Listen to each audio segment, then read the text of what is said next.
Howdy, folks. Your host, JJ Vance, here back for another Fridaze. Host of Operation GCD, and perhaps more notably, not the vice president. Back again with my co host, Nick of the Occult Rejects. Nick, greetings, sir. Welcome back for Fridaze. Going on, sir. Yo, one Friday, you're going to put the screen on, and I'm going to be doing that same thing. I'm going to be dressed in some weird outfit. I'm going to have my arms up, my shit tucked in, dancing all fucking crazy for you. I always enjoy the intro from Buffalo Jared Ravizza, my former stalker. Can you believe? Turned homicidal maniac, multi-state stabbing spree. Can you believe that man wanted to be my PR rep? You got to be kidding me. He needs his own PR rep. He wanted to use his hypnotherapy on you. Yeah, watch out for that. Yo, imagine that's what the deal was. I not only do I imagine, I have nightmares about it. This isn't any regular hypnotherapy we're talking about. This man's Buffalo Jared's from the family that ended the curse of the goat, the curse that plagued the Chicago Cubs from winning a World Series for nearly 100 years. Ken Ravizza and the Ravizza Sports Hypnotist operation business. They're the ones who broke that. They're credited by the Cubs. That's Buffalo Jared's family business. So, it's creepy, dude. It is creepy. Hey. I was thinking about I might need to give them a call, though, because in case I need to break this curse of Robert the Doll. You know what I mean? They seem to be very prolific in breaking curses there at the Ravizza family. Like, since your son kind of wanted to kill me, maybe you could just throw me this as a favor. Yeah, maybe I'll be like, I'll be his PR rep in exchange. Maybe they'll break my curse. We'll do a little bartering system. That's awesome. Jared didn't do it. Right? What's new at the operator the Occult Rejects? Not much. Finally finished. Pretty much almost done with my Jacob Bowman, however you say his fucking name thing. So that's exciting. That has is that BOEHM? BOHM. I've seen it BOEHME. I've seen it BOHME. I mean, there's a couple of different ways of saying it. I've heard people say it different ways. I think I said Jacob Bowman or whatever 3 times on the show, and then I was like, you know what? I'm just going to say Jacob. No, I'm interested to read more about him. From what I have, you've told me from what I have looked at, he's an interesting character. Oh yeah, for sure. I think so. But yeah, I finished that up and got some stuff. The Solar Temple we got coming this Sunday. You were joining us with that, right? Did I ask you for that? Solar Temple, yes, sir. With Alston Wade Picard. Yeah. He may not be able to make conversation. Me and Julia might still cover it. He may not be able to make it. Oh, okay. Well, that's unfortunate because I really enjoyed the conversation here with him on Fridaze. Oh, get him back on. I just didn't want to. To be totally honest with you, I didn't want to tell like 5 or 6 people to reschedule because somebody else can't make it. Me and Julia. I understand. Yeah, so I figured, we'll wing it without him, and then we'll just bring him on whenever we can reschedule. I was really looking forward to getting him on. Actually, the guy's like a plethora of information. Oh man, you ain't kidding. I popped on his show the other night, Already Dead, with him and his associate Jose and Jules from Great Pill Podcast. And he's going to join us. Oh, nice. Jules is pretty sharp. I like Jules. Yeah. We had a great conversation there the other night, impromptu. Yeah, nice. No, that's awesome stuff. So we got that on Sundays. That's live too, right? Yes, we're gonna go live. I'll see if we got anything. What's dropping next week? We got tomorrow. We do have the on audio. It was already out on video. We do have the Virginia Guthrie with Ryder Lee. That's a great one. Yeah, Ryder's doing some great work there for sure. Yeah. And to drop on audio next week. Also, this is an old one for you, but you were the Occult and Esoteric review of the Golden Child. Oh yeah, that was a good one. I've actually gotten a couple comments. Yeah, that was a great one, dude. I got a couple comments. That was a real barn burner. I had folks commenting on that this week. Just this week, folks were commenting on that. And we got Time Slip with Codega coming out. Yeah, I got to get him back on. Actually, I was talking to him not too long ago. Good dude, I like him. Yeah, I've been trying to get him back on too. Me and Heidi wanted to talk some more cult stuff in Mexico. He may not know a lot. As I told him, you may not know a lot about these cults, but he's the one who sent me down that rabbit hole with getting a better understanding of that atmosphere. And he knows I don't know shit about geography of Mexico, so nice to have a local like him. What I mean, that can help navigate some of those terms. That is true. But no, that's awesome stuff. I definitely enjoyed Rye there at the Codega's Codex of Curiosities. There we go. He was our guest a number of weeks back here on Fridaze as well, right? Yes, he was. I thought so. And on your show and on the Rejects, we've had him on. We've had him on both. Yes, yes. Stuff, man. I always enjoy my time at the Occult Rejects. I'll be looking forward to that on Sunday. I just dropped that Greg Little conversation, getting a lot of good feedback. You know, we should hit him up again. I intend to, for sure. He's speaking of a wealth of information on mounds, that's the man to go talk to, right? Yeah. So it doesn't feel like I'm annoying him. You should hit him up and bring him on your show, and I'll just go. Yeah, no, I'll definitely do that. He feels like it's a different show asking him on. We'll get Jen in the mix because remember, Jen, submitted some wizard skills in that conversation, right? yeah, it blew the guy's mind. Oh man, Greg Little was like, in 40 years, no one's ever asked me or made comments like this. I was like, shit, dude, Jen's doing wizard stuff, dude. He's doing his magic, right? Jen the Ninja, always doing wizard stuff. No, that's awesome, mate. Well, I mean, again, you've compiled an extensive, diverse team of folks there at the Occult Rejects, and I do salute you for that, sir. I'm happy to be part of that team. Oh hell yeah, no, thank you, bro. Appreciate you. Believe me. The team I'm not happy to be a part of is the Ravizza public relations firm, which is why I told him no, I don't want to hire a PR guy, even though he stalked me for about a year, trying to be sure, and I'm like, he just wouldn't took no for an answer. So the homicidal, psychopathic, maniac, transpocalypse, multi-state killing spree fella, possibly hypnotic, mind control assassin fella, Buffalo Jared Ravizza from the introduction video. I'll be doing a full tale of his story on Operation GCD Sundays, 8 p.m. Patreon preview available. But go check. Yeah, that'll be a real barn burner because this, like I said, not only did this family break the curse of the goat, his dude's got some interesting storylines going around before, during, and after his crime. So, pretty excited. I like to Muppetize everybody, so obviously Buffalo Jared here got Muppetized. You know what I mean? That's obviously not the real Buffalo Jared in the picture. You know what I mean? So, I just want to clarify that in case anyone was confused. That's obviously not the real Buffalo Jared. The real Buffalo Jared allegedly sits today in Bridgewater Hospital in the spooky Bridgewater Triangle of Massachusetts. But that's the original Buffalo Jared photo before I Muppetized him. But on this note, on Wednesday, Operation GCD Wednesday next week, I got Troublemaker Jonah. He was our guest a couple weeks back here on Fridays. Another dude with a lot of details. Yeah, he does. He has a lot of stuff. Oh, dude.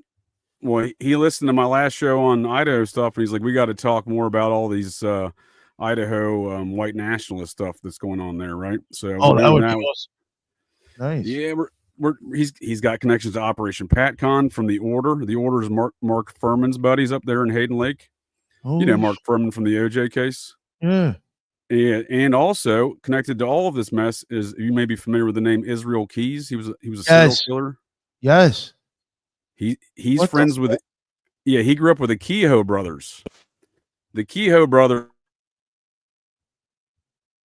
We lost you. Oh, we lost them. Gremlin's got him. Oh boy. Am I back? Yeah, you're back. And that'll be Wednesday. And then one last plug before we get to our guest here. Meet Nathaniel Bar Jonah, the cannibalistic, kid-diddling, psychopathic serial killer that I came face to face with in Great Falls, Montana back in 2001.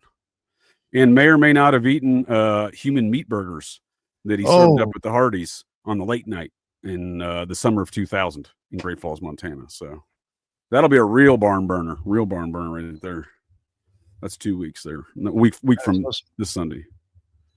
I like to say Operation GCD Sundays is my not only is it just the true crime and high weirdness that I've experienced throughout my adventures in life, but it's also just my effort to maintain the art of Americana and storytelling. Not just history, but history along with events that are going on in culture, right? And that's kind of what I'm aiming for there. And on that note, I actually got a comment last week in preparation for my first Sunday show there with The Curse of Robert the Doll. Highly recommend folks check that one out. That damn demonic being has been cursing me for 13 years. But I got a comment from someone saying, they listened to, they were like, oh, I'm a fan of your current shows, but I went back and listened to an old show from almost 2 years ago with John Barber, the stand-up comedian fella I've had on the show a couple times. Yes. the nonagenarian, the 92 or 93-year-old legendary stand-up comedian, and basically the man who invented reality TV. And they were commenting on the show I had done with him, just asking him about his life stories, and which are, just not only hilarious but fascinating. So, they were commenting that they appreciate the lost art of kind of storytelling, especially from elder folk such as John Barber, who, again, they don't make him like John Barber. This man used to be the personal assistant or personal writer for Frank Sinatra, for one example. Yeah. He's the only guy to ever put Jim Garrison, the New Orleans district attorney, on camera and let him tell his own story. And he did that. He did it twice, and they got him fired from the #1 show on TV for doing so. Still today, I believe that's the highest rated show in television and primetime television history, maybe, or something. It's called Real People. He created it. He got fired from it because he did a clip that was interviewing actual real people. Right. This is I think circa 1971. John Barber gets fired for putting Jim Garrison on camera. He would later win a case in the Supreme Court when the movie industry did not like his movie review of that shitty Charlton Heston film, Soylent Green. So again, John Barber, legendary character. If folks want to hear that tale, check those out. But I appreciate the storytelling aspects of such things as that. You know what I mean? Yes, sir. I don't know. I don't know if that's something you enjoy in all these kind of. Yeah, like I guess I get what you're saying. Like the art of storytelling. Yeah, yeah, not specifically Mark Twain, in a Twain fashion, right? Yeah, no, I know exactly what you mean, man. Yeah. I can see that's what you're aiming for. Yeah, no, I enjoy that. And again, John Barber is a master of that, so I recommend folks check that out. But speaking of philosophers and authors and storytellers, welcome Ethan Indigo, our guest tonight and fellow occult reject. How you doing, sir? Welcome to Fridaze. Salute to you guys. Hey, thank you so much for having me. Thank you, and thank you for waiting 12 minutes. I just realized I was meandering about too many thoughts there. Whatever. No, thank you guys. Thank you, Nick and JJ, for including me with all the great guests and the occult intelligence of all the occult rejects. I'm honored to be included, and I appreciate you guys. So, for sure. Here. Thank you for joining us. I've been hyped. I mean, as much as I am hyped for a lot of every conversation we have here on Fridays, quite honestly, but in exchanging ideas with a lot of new folks that Nick and I, sometimes I schedule folks and Nick and schedules folks, and a lot of times we're meeting new folks, both of us. Oh, yeah. Both of us don't even know them. Yeah. Exchanging new ideas with new folks. And that's what we're aiming for here. And while we obviously know you, we're going to be exchanging a lot of new ideas, because I don't think we get to the depth of a lot of where your head's at a lot of times in the Occult Reject show. So I'm looking forward to that aspect. Well, I appreciate it. Yeah, I'm just honored to communicate with you guys with your knowledge. And I told you this before when I started listening to you guys. I knew you guys knew everything from oligarchy to the esoteric. So really, as a lone author, otherwise, it is my honor to be down with you guys. Well, I appreciate it, sir. And you, like I said, you're an occult reject, but you're also an author and a philosopher. So why don't you give us a quick backstory on some of those activities, please? Yeah, well, the philosophy started with a quite exoteric idea that I even used like the cursed word patriotism in it. But I was kind of looking at politics, and I determined or presented a kind of formula where there were 4 types of people based on mindset. Everyone likes to box people in and put people in certain categories. I find maybe I'm dealing with shallow people. I don't know, but everyone. No, that's pretty accurate, right? I mean, I think that's a standard attribute of humanity. We like to label things, right? Yeah, whether it's good or bad, I think it's often not necessarily good, but it's a good way. It might be a good way as to initially understand someone. But I formulated the idea that there were idiots, zealots, elitists, and patriots. And Nick had me on. We talked about that. Yes. And not patriot in the aspect that is jingoist and state unquestioning, but patriot in the love of liberty, love of country, people, place, and idea. So it started from there, but then I started like contemplating, oh wow, that relates to, at first I was looking at it through the window of the allegory of the cave, which people might not know the fourth character that often, but there's the captor who has the captives, that there's two types, one chained and one unchained. And then the fourth type would be the freed prisoner. And so I kind of initially was looking at it from that realm, but again, very exoterically, if you will, not really looking at it too deep. But then I started coming across that there was other sets of 4 that were totally separate but totally similar, like the wise monkeys, which has an unsaid fourth too. Hear no evil, see no evil, and speak no evil kind of being the first 3, and what they call fear no or do no evil being the I don't fourth. know that one. Yeah, he's really the only on overt topical interpretation.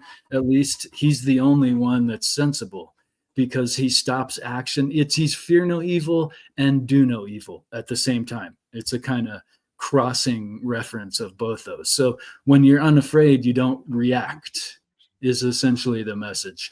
Whereas kind of people are really reactive otherwise.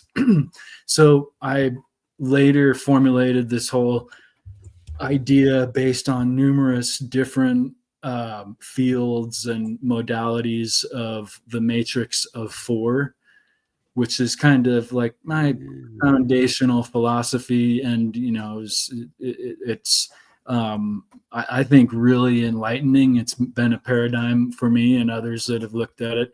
It's not necessarily. Yeah, we've covered that, and it's not really good. I thought thank you. Yeah, that the Matrix of 4 really kind of got me thinking on this pattern of a duality of polarity, and that has been a really basis of a lot of my observation, you know, of symbolism. And even the most base systems of the world, politics. So I eventually even noted the 4 dimensions of geometry. I noted it during the Matrix of 4, but I wrote a book about the sacred geometry of the 4 dimensions. And that's kind of led to another level of a different set of 4. That is not only sort of a way to comprehend meditation instruction and meditation practice, but also it's almost like I was thinking about doing an article about sacred, there's sacred gematria, but the 4 dimensions of geometry are kind of like a sacred geomatria. In interpreting energies through the 4 dimensions of geometry, not just physical 4 dimensions of geometry, but the 4 energies of geometry having to do with point, line, plane, and solid, or in meditation terms. Nick, were you going to say something? Oh no, I was just saying, yeah. Sorry. I remember you saying all this when you did it on the show. That's great stuff, man. And really a lot of meditation practice has this in pretty overt terms once you understand the set of 4, that being connection in correspondence with the point. Excuse me, concentration. So is this point like kind of like somehow integral with time and space, or what is the concept of this point you're mentioning as this 4th aspect? Well, the point can be anything that you're contemplating. Some people will meditate focusing. Oh shit! Is that me? No, that's him. Oh, that's Ethan. I was about to say I thought I was out again. It just started storming here, so I was about to say, dude, he had me hooked on these concepts, dude. Why is he going to fade away like that and skip out? I'm sorry about that. Oh, you back? Oh, dude, I thought you left me hanging here, dude, on a cliffhanger, dude. I'm in the boonies. So it can be a visual point. Some people will meditate. I got a Ganesh picture behind me. You can use any number of inspiration ideas or concepts, or even the classic thing you might see is someone meditating in front of a flame. But the idea is beyond just physical; it's metaphysical too, in the sense of concentration. Is the energy we are aligning with with the point? It represents concentration. And Okay. the line is an energy connection in meditation terms. But in energy systems, we might hear people talking about cords where they're attached to certain people, place, or thing in a negative kind of energy construct. Kind of like a quantum physics kind of deal, like an entanglement situation. I always thought it being more allegorical as describing someone's, pattern being stuck in a person, place, or thing that's no longer. Okay. So not so much. Present. It's more, you understand, it's more metaphysical, because I would say, didn't Giordano Bruno kind of come up with a similar kind of entanglement process with something he called tubules? Yeah, I don't know about that, but I know there is definitely different physics connections to the point line planes and idea. Please continue, sir. I was just going physics. No, I got it's too quantum for you for a second. We'll go back to the normal. I stayed away from the quantum because it's so hard for me to grasp. But what I do know about the quantum is that even that word comes from quarter, and they were expressing quad, right? Quad. Okay, I see that. Yeah. And the expression there is, this infinite quartered super small particle, I believe, when they were initially comprehending or imagining the idea. But it is interesting that they chose the 4. So there's concentration and connection, and then there's circulation. I mean, a big part of energy systems, Tai Chi especially, is about moving energy in the body or moving idea within the mind, right? Learning to not be stuck on it. So I saw you do some Tai Chi stuff. I guess I don't really understand what Tai Chi is. If I may just interject for at least an explanation for me and any other folks on the interwebs. I'm like really excited to share Tai Chi and Tai Chi ideas. All right. It's often known for being woo, whatever. Right? Is this Tai Chi? Really, Tai Chi is. Yep. That's nice. That's Tai Chi in Lake Tahoe. Nice. I was about to say it looks like. Yeah. my apologies. It was on your website. I thought maybe that was a demonstrative. Yeah, no, thank you for sharing that. That's okay. I mean, it is kooky, but no, you can share it. All right. I wasn't trying to offend you. No, I really don't know what Tai Chi is. When you say it's woo woo, I'm like, yeah, that's my understanding of it. Sure. No, it's known as woo woo. That's what I'm saying. No, because that's my commonplace understanding of actually. Sure. And it is I got a compliment from my Tai Chi teacher on my double lotus kick here. So I was about to ask you what exactly is going on here. Yeah. Yeah, that's a double lotus kick. That's in the middle of, actually it's spelled woo. That's a woo family form. So it's not woo woo, it's woo, W-U, like Wu Tang, which they're expressing their correspondence with the Kung Fu flicks, which were mimicking and using Wu Dang mountain Kung Fu. All of Kung Fu is actually self-development practice. Gung means energy work, and Fu is like, what's your thing? What's your self-development practice? So Tai Chi is a Gung Fu. and different, things from these kung fu flicks, of course, praying mantis, all different styles that almost sound like something from a movie are actually foundational gung fu in terms of self-development practice. Please. Sure. No, I no, that's a good way to understand. I understand what you're saying there as far as the self-development stuff goes.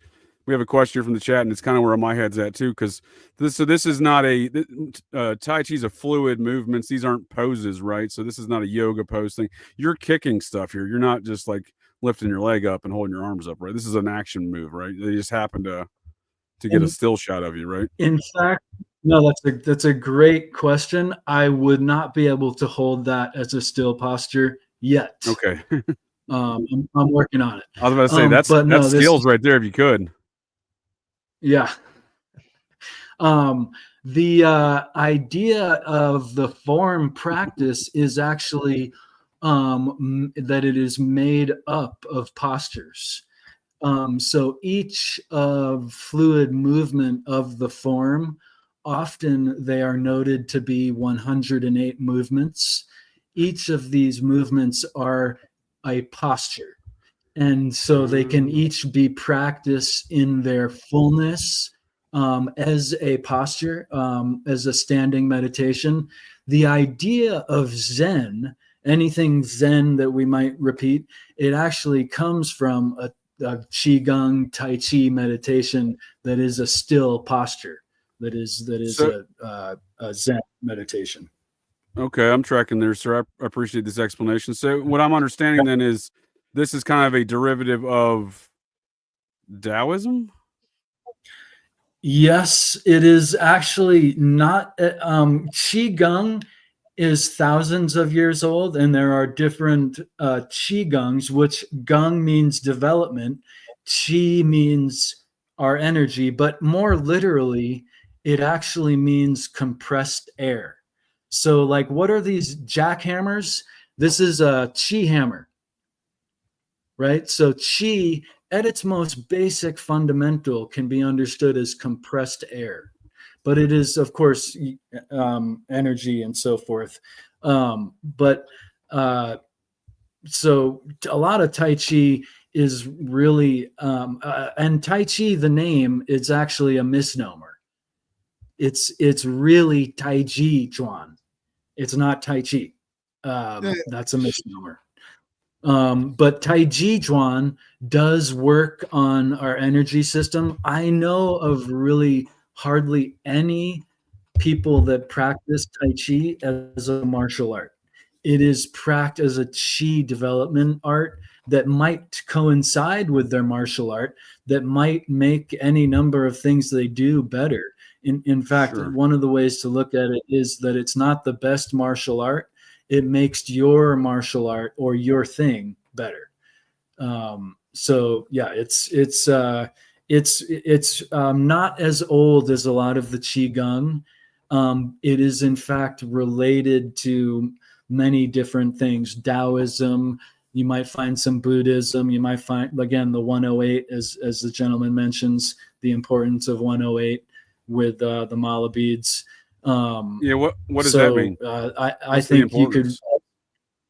Well, 108 is there's a lot of metaphysical and mathematical components of 108, but its most fundamental is what the gentleman noted about there being 108 beads on a japa mala, which is the prayer beads of the Buddhist monks. In fact, okay. They will utilize a pattern that goes 108 this way and then 108 this way, because that way they can remember, is it 300 or 400 or what, 3,000 or 4,100? Well, they know because at this ending it's even, and then the next ending it's odd. And there is actually the Raja Mala on the Japa Mala beads, which is the 109th bead, which is the king bead, and the point from which you start to go backwards. The the Tibetans certainly, and many other countries, I could presume, have people that have become obsessed with meditation practice via counting out the number of mantra repetitions. So I don't think it's necessarily the end all be all of meditation, but it is used with monks. Like, you have to do certain mantra repetitions through the Japamala cycle, and 100 repetitions are counted, not 108. 8 are used to for their presumed mistakes as they incite the mantra vocally or internally, and or used for the benefit of others, which is a really beautiful concept. So they kind of built in some wiggle room. Yeah. If you say the expression wrong, you got 8 extra credits. It's all very interesting. Like I said, I'm vaguely familiar with some of these topics and subjects. Like I say vaguely familiar. When I lived in Washington D.C. for a number of years. When I was in the Air Force, I was stationed there for almost 7 years. One point in time, I lived in an apartment. Out in front of my apartment every day, this old Chinaman, probably in his. Wow. I mean, he looked like he was 80, but he's probably 112. He would be doing Tai Chi out on the sidewalk every morning, and I'm like, oh man, what's this dude? Like 6 a.m. So this dude was dedicated, But he looked younger than I'm sure what he was, and he moved very well with speaking to this movement and flow of energy you're talking about. Yeah, I mean, especially as we get older, there's something really beneficial to the formula of Tai Chi movement, and that is why it's the world's most popular martial art. Like I said, it's not practiced as a martial art, but in fact, because it's so good for people, it is now the most widely practiced martial art in the world. Not that all these people are martial artists, right? But we're lucky that we have it, and a lot of the healing arts from China, because it and many other things were and many things were totally eliminated during the Cultural Revolution. In fact, Tai Chi and its relations are so good for even a starving, malnourished, oppressed society that they couldn't get rid of it. They had to boost it. So it was one of the few things that has this rich history of ancient Chinese culture that they didn't and really couldn't get rid of. So that's neat. But yeah, it's really about moving in a manner that I think this is what it's really about. When people say that there's woo-woo to it, I think that they're totally wrong. I think there are woo-woo practitioners. I would never promote myself as a martial artist that's looking to use Tai Chi or XYZ. But it is a wonderful way to benefit our health, and even, I would argue, balance our emotional mental state. It's got like all these benefits. I kind of refer to it as second best for everything. Like, you could see a therapist. That's probably your best route if you have something related to that, or practice Tai Chi. That's close second.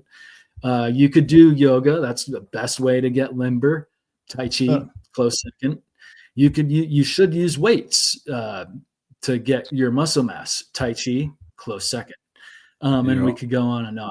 And you've done a number of studies across the spectrum of these activities. As I familiarize myself with some of your work and your blog and your books, what you're describing, you've outlined. It seems, and what you're describing, I see in the details of your titles and description of your books that I have not read, and I will certainly be familiarizing myself with in the future. But it seems like you've done a great study in this, Ethan. How long have you been working on these matters in your brain on paper? I'm not sure when I authored my first book, offhand, but I had been writing Quite a lot at even 2011. I think I had written 1 or 2 books around 2011. I remember that because it was Fukushima occurred then, and that was I started writing as much as a neophyte absurdist like myself could. I started writing and researching on the nuclear experiment. So I that sticks out to me, but it's a little bit before then. I was already writing then. I was going to say there's one. Please go ahead. Oh no, I was just saying that's awesome. I see you've even published things on Gaia. I don't know how that happened. I feel like 1 or 2 people. All right, let's hear this story then, please. Well, actually, it was, I believe, through the 108 book. There was a festival that came through the Tahoe area called 108 Wanderlust, and they were quite popular and successful at one point in time. Then COVID hit. I don't know where they're at now, if they even exist in a big way, if they're even doing festivals. They had multiple things going on with their yoga studio and different contributors to what they were writing. And at one point, I don't know how it happened, but at one point they offered me the position to do something with the festival. And then they quickly reneged. They quickly reneged. I wasn't the right one for some reason, but I did get a few articles on there at that particular point in time. There, I got somehow the nicety of the inclusion there. That's how it goes. That's awesome. I think it was. So did you just difficult... like show up one day and you're like, "Hey, I'm on Gaia," or did they give you a heads up, or what are we talking? No. Yeah. Oh, yeah, for sure. Yeah. And you're going to get a lot of you're going to get a lot of visibility on Gaia with these topics, right? This is right in their wheelhouse, right? Yeah, you would think, but most people are more into yoga. And why is yoga more popular than Tai Chi? Yoga pants. If you didn't say that, I was going to say that. No lie. I was going to be like, it's the ass. That's all it is. Ethan, it just sounds like you just. That's the joke and the reality. Looks like you just Tai Chi pants. Yeah, no, you look really bad. Or I don't know about women, but you can't do Tai Chi without some loose pants. It really adds to the whole aesthetics. Okay, so now it sounds like you invented Tai Chi bikini bottoms. Yeah. They're like more like MC Hammer pants. One of the loose rules of Tai Chi is that there is not martial measurement belts, but one should wear loose clothing and have a loose belt. So yeah, jumpsuits are really the way, like in modern times. I was going to say a chemical aspect in my anecdotal experience of the benefits of Tai Chi. Again, I'm not trying to create fires with my hands. I'm trying to maintain stability in the world. And so my this is like anecdotal experience, the Qigong masters are the same thing you're saying with that's the extremist version of this theology, right? Or philosophy, right? The dope thing about Tai Chi is that there is no limitation. There's no belt. You do not reach a point of ultimate refinement. You keep going. So there's really, in that sense, it's not saying what you can and can't do. So right, that's I understand that aspect, but you know what I'm talking about. You see these. I'm not a martial artist. I am a fan of martial arts, and I'm a Scots Irish Cherokee fellow. In Scotland, our martial arts are called "fuck you," and it's mainly just headbutting your opponent. Sure. So, yeah. It's a joke from So I Married an Axe Murderer. Coming up this month is the Operation GCD Occult and Esoteric Film Review. I apologize. I had to plug that. Yeah, you've seen these videos where you see the Qigong master versus a martial arts master, and they're trying to shoot the energy thing, and the dude's just like karate chop, and it's game over. Sure, I've seen tons of those. I really don't look for them, nor. It's not necessarily the martial arts that I might look at in total either. I appreciate martial arts. Is that Could that be real? Well, there are definitely stories from legit martial artists of legit Tai Chi practitioners that are many years older than them. They couldn't determine their age, and much smaller than them, and would kind of like my neighbor in like DC, huh? He was super small and super older than me. I couldn't quite determine his age. There is a reason for the Oh, big time. Yeah, there's a reason for the dude. mythos. He'll wax on, wax off. Sorry. Yeah. Well, no, I agree with you. I agree with you, JJ. Simple is better. I would never. No, I apologize. No, but I'm into the idea. No, I'm into the idea. Don't apologize. This is great. I would always do a simple thing rather than a Tai Chi move. I would never, ever have a plan. In a moment of confrontation, I would respond. In fact, the Tai Chi theory is to not act first, but arrive first. Right? So, I mean, you could get into the martial aspects of it. Can you unpack that principle for me real quick? That got real weird in my brain hole real fast. Yeah, well, if someone goes to punch, you disengage their action by getting to them first. So Tai Chi, it's more of a defensive tactic. Well, the philosophy, certainly, absolutely. Right, yes. right. Yes. The philosophy and the classical depiction of Tai Chi would be yielding to an attacker and yielding to them ending up on the floor. It's a great way to deal with bad energy. Where does Steven Seagal fall in this scenario? Well, I'm highly skeptical of Steven Seagal myself, but there is some reality I like to your him. style. And if you look at his past, he definitely had some interesting teachings. He was in Japan. He was going to places, and it might have all been fame oriented. I know he's like getting medals from Russia and hanging out with Putin. Oh, he's their number one star there, right? Yeah. He's number one, weighed and measured. Number one. Right, exactly, right. I think he's fucking orca fat, isn't he? Him and his ex-wife got super fat. You remember how hot she was in that film Weird Science?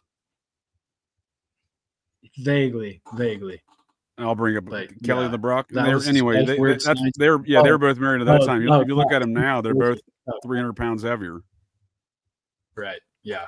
Well, living Seagal does some Tai Chi stuff, right? Am I thinking of something else? No, I think he is Aikido focused. Aikido, you're right. You're right. But I think if you ask him, he's been doing Tai Chi for 100 years, though. If you ask him. Yeah. You're like, I'm an expert. I've been doing it for 100 years. Yes, that is true. Yes. Yeah. Holy shit! He may have some experience. I don't know, but again, your first crush. My bad. I apologize. I'm interrupting the conversation. So gorgeous. No, I read it that way. We could always pause for beauty. Have you seen pictures of her now? Please continue. I'll bring up a photo. So I distrust a lot of the depictions, whether they're on one side of the spectrum or other, of Tai Chi, as it being totally bogus or as it being totally great. We'll see. I think, and the expression is in Tai Chi, it is not the style. Like I said, I practice Wu style. It's not the style, it's the practitioner. So I think a really amazing thing about Tai Chi that's anecdotal understanding, but in my interpretation, it helps to increase these beneficial chemicals that are chemically and physically measured in the notion of the runner's high. And it's not the same. It's not the same chemical reaction or response that we engage in practicing the same. It's in fact a much minute amount of the same creation of the chemicals, right? Runner high is this much chemicals. Tai Chi practice this much, because we kind of use our imagination, which is has a very silly aspect to it, but it's a really chemical, influential, powerful device in the terms of getting that, taking on the bear or taking on your nemesis that has been long your nemesis, or your new nemesis, or your least favorite politician. And that creates a little bit of runner's high chemical creation, except you don't need hardly any of it. So you create this really beneficial chemical composition that is preparing your body to prepare from running and fighting a bear, right? Running from and fighting with a bear. But right. So that's kind of you're the key. One of the actually key. not. Is that one of the key principles then? So like that's the idea, is to train your mind Well, while you're doing these movements. I don't know necessarily if this is widely expressed, but a big part of Tai Chi is getting high off your own supply, off I'm your own listening. biological chemical creation. So we're really generating all this positive chemical forces, and yet we're at the same contrast putting our body in a really relaxed state, that these chemicals can circulate better and thus have a better effect. So I like it. it's I like it. it's a really powerful thing if you want to use it for martial arts, like Mike is talking about.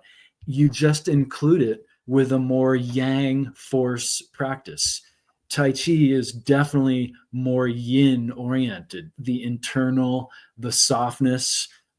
I have definitely had teachers and fellow practitioners that in the two-person practice called pushing hands, there is an element of empty force where the more you might try to engage force upon them, the more they disappear on you. And you have to be really grounded and not lean. And it's interesting dealing with a Tai Chi practitioner. It's very not fake. Let's just say that.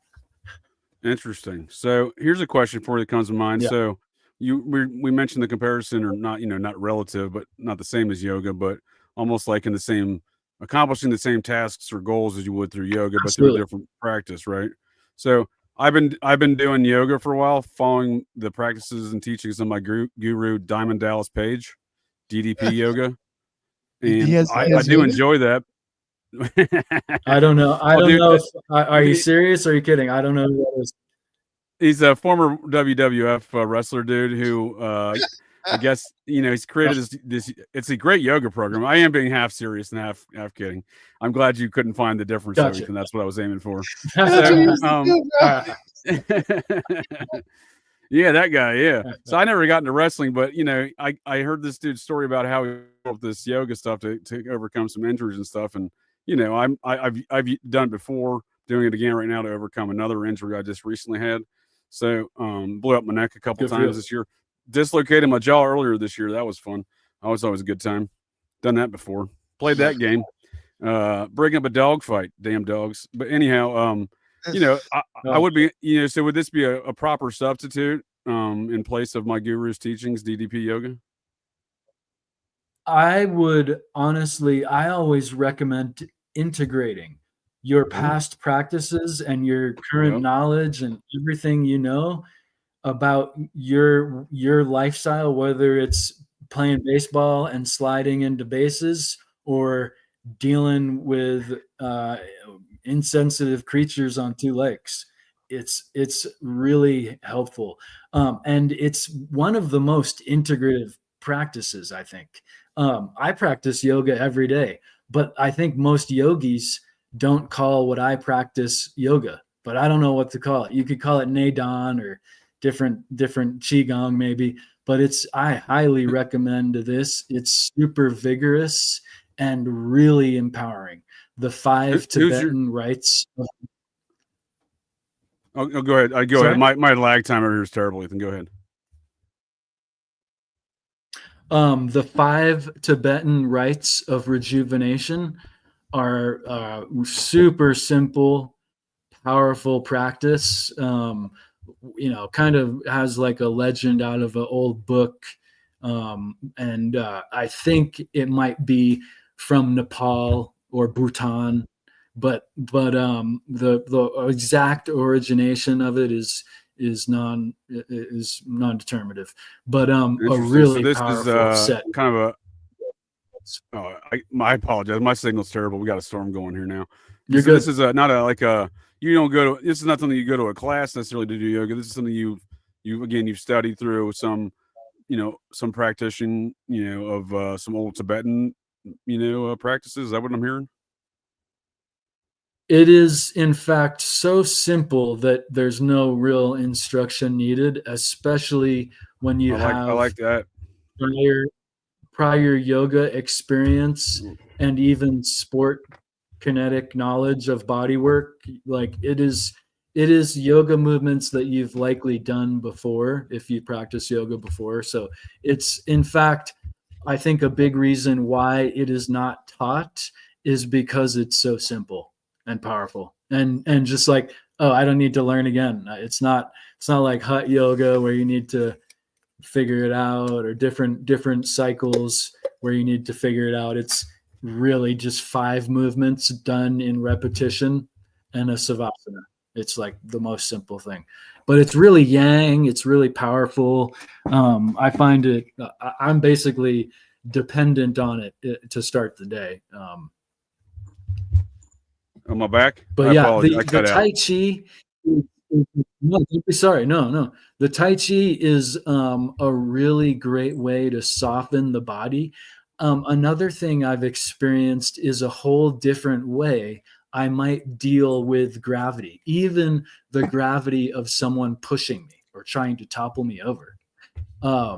We don't realize how mechanical and square we often move when we're actually meant to be more circular, or more circular movements might be more powerful in dealing with different aspects of gravity. Certainly not all, but it really changes the way you might deflect incoming energy, for instance, or a fall, and it teaches people how to walk.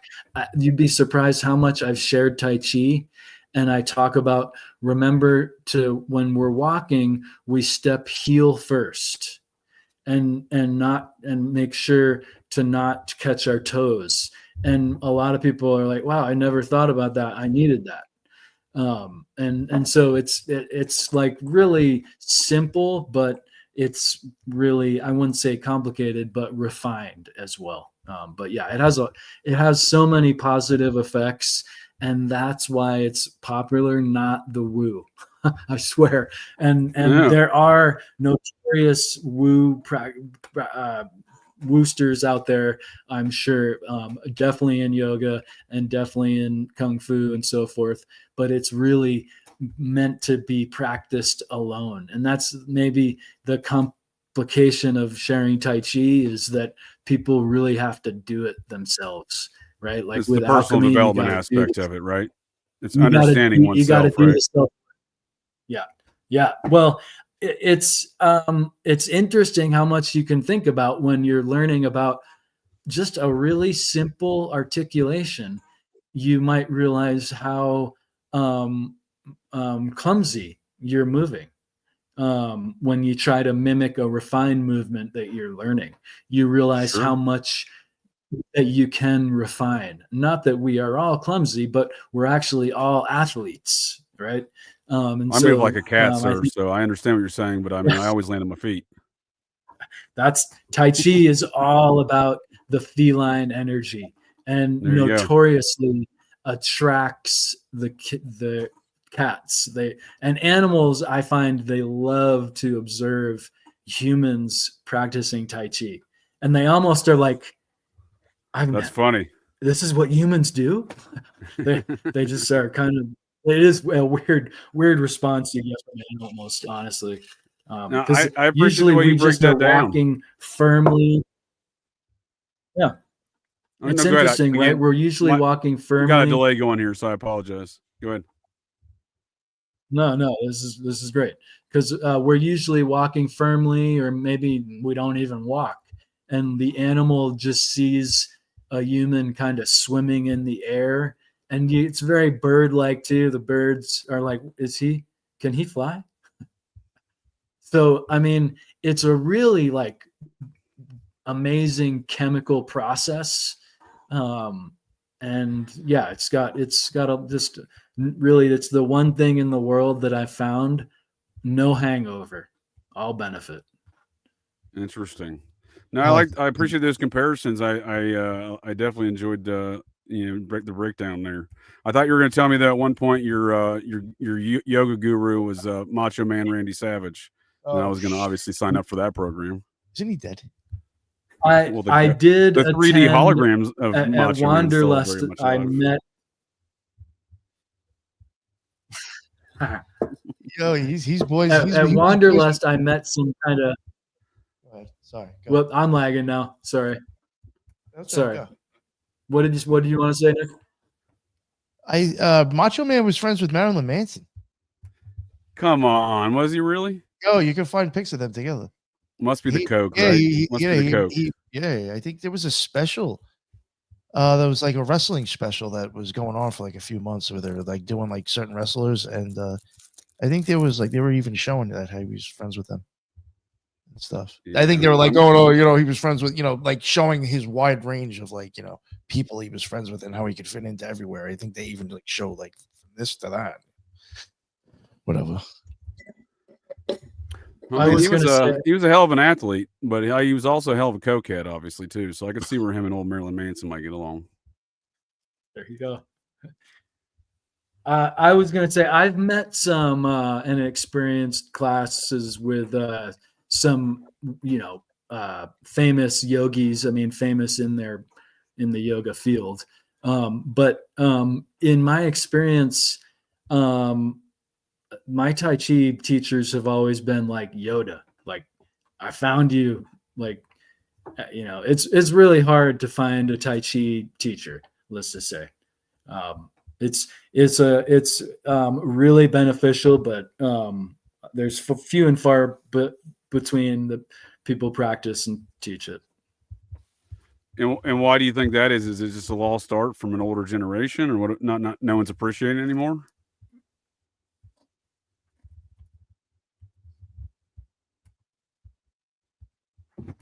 I think he might have lost you. And I'm back. So is that a lost art? No one just appreciates it? Yeah, I think it's it's the difficulty of doing the internal work.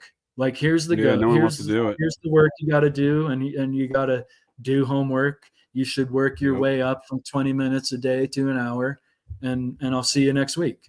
Yeah, well, I think you nailed it with that personal development, right? I feel like that's a big limiting factor for folks. Too distracted. Yeah, I agree with that. Agree with that. Yeah, definitely. It's I think, it's hard for us all to take on in total. Tai Chi, it's almost like a system. It's like a system of self-development in a lot of ways, and with no set course or end results necessarily, but it works like the layering of a phone book, right? Every day you practice is like a piece of paper on a phone book, and then eventually it's resilient. So it's a very subtle way to develop, but I find all these people have like all these people, as we get older, there are all these potential problems that are like, wait, this subtle thing, this subtle little problem. And so Tai Chi just helps with subtle things. Well, I think we may need to write Steven Seagal and let him know about that, because you were mentioning things about gravity and the subtle change over time when you're elderly. So this is the lovely couple, Kelly LeBrock and Steven Seagal, married there in the 90s. Now, I guess I should do her an apology. She has lost some weight and it looks a lot better than her ex-husband does, health-wise. But obviously, she was a little bit bigger than this from some tabloid photos I recall, but this is her in recent years. Obviously, this is her in Weird Science. That's a pretty, for any gents of our generations, it's a pretty legendary scene in film, I believe. Epic movie because of her. Yeah.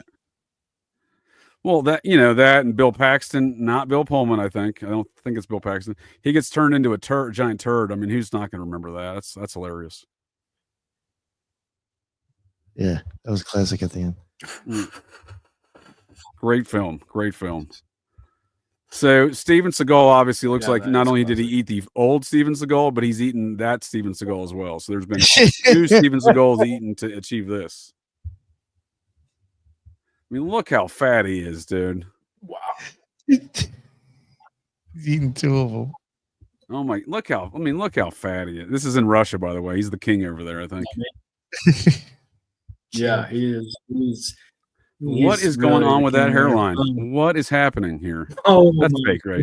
It's obviously a wig, right? That is. You might actually get it shaved up. I've noticed that. They might shave it in. That's total. No, that's total implants or some kind. Oh yeah, that's one of that plugs. I would argue him and Travolta go to the same wig guy. Travolta rocks a very similar wig situation. Really? Yeah. It really kind of expresses to me a little bit of self-doubt when he's like, "Hey, we're all getting old, and obviously you can't hide your belly there, sir. Like, why are you worried about like don't wear it out, dude? Wear a hat or wear it out. Like, no one wants to see that." Like, I totally agree with you, man. This is what Travolta looks like without his wig on. Oh shit. In recent years, he's been going wigless. He looks real, at least. Whatever.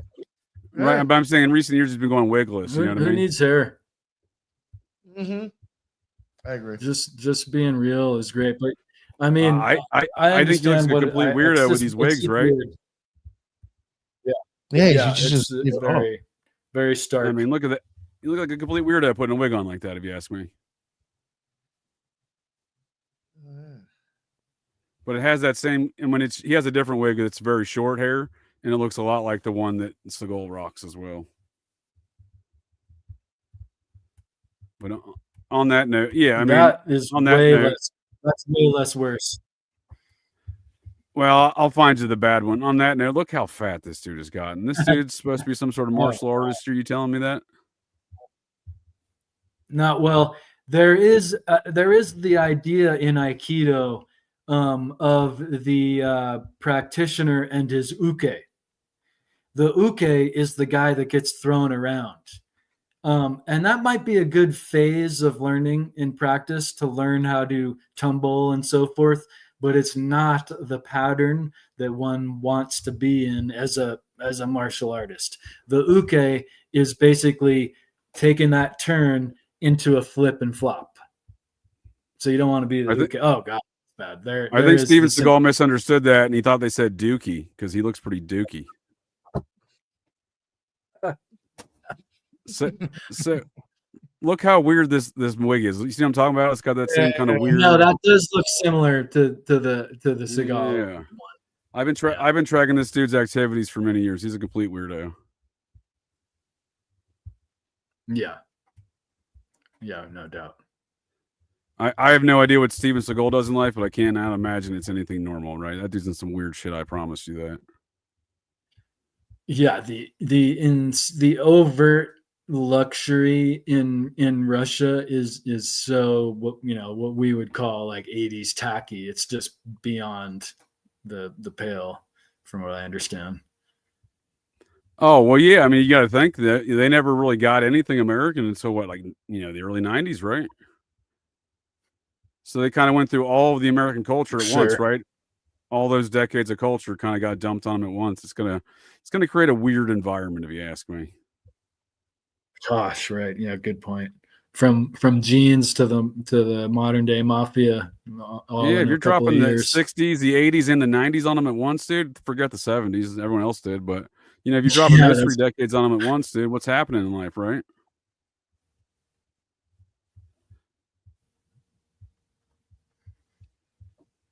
Yeah, that's a Am I cutting out? Screw. Yeah, I think you both did. I don't know. Damn it. Maybe you did, JJ.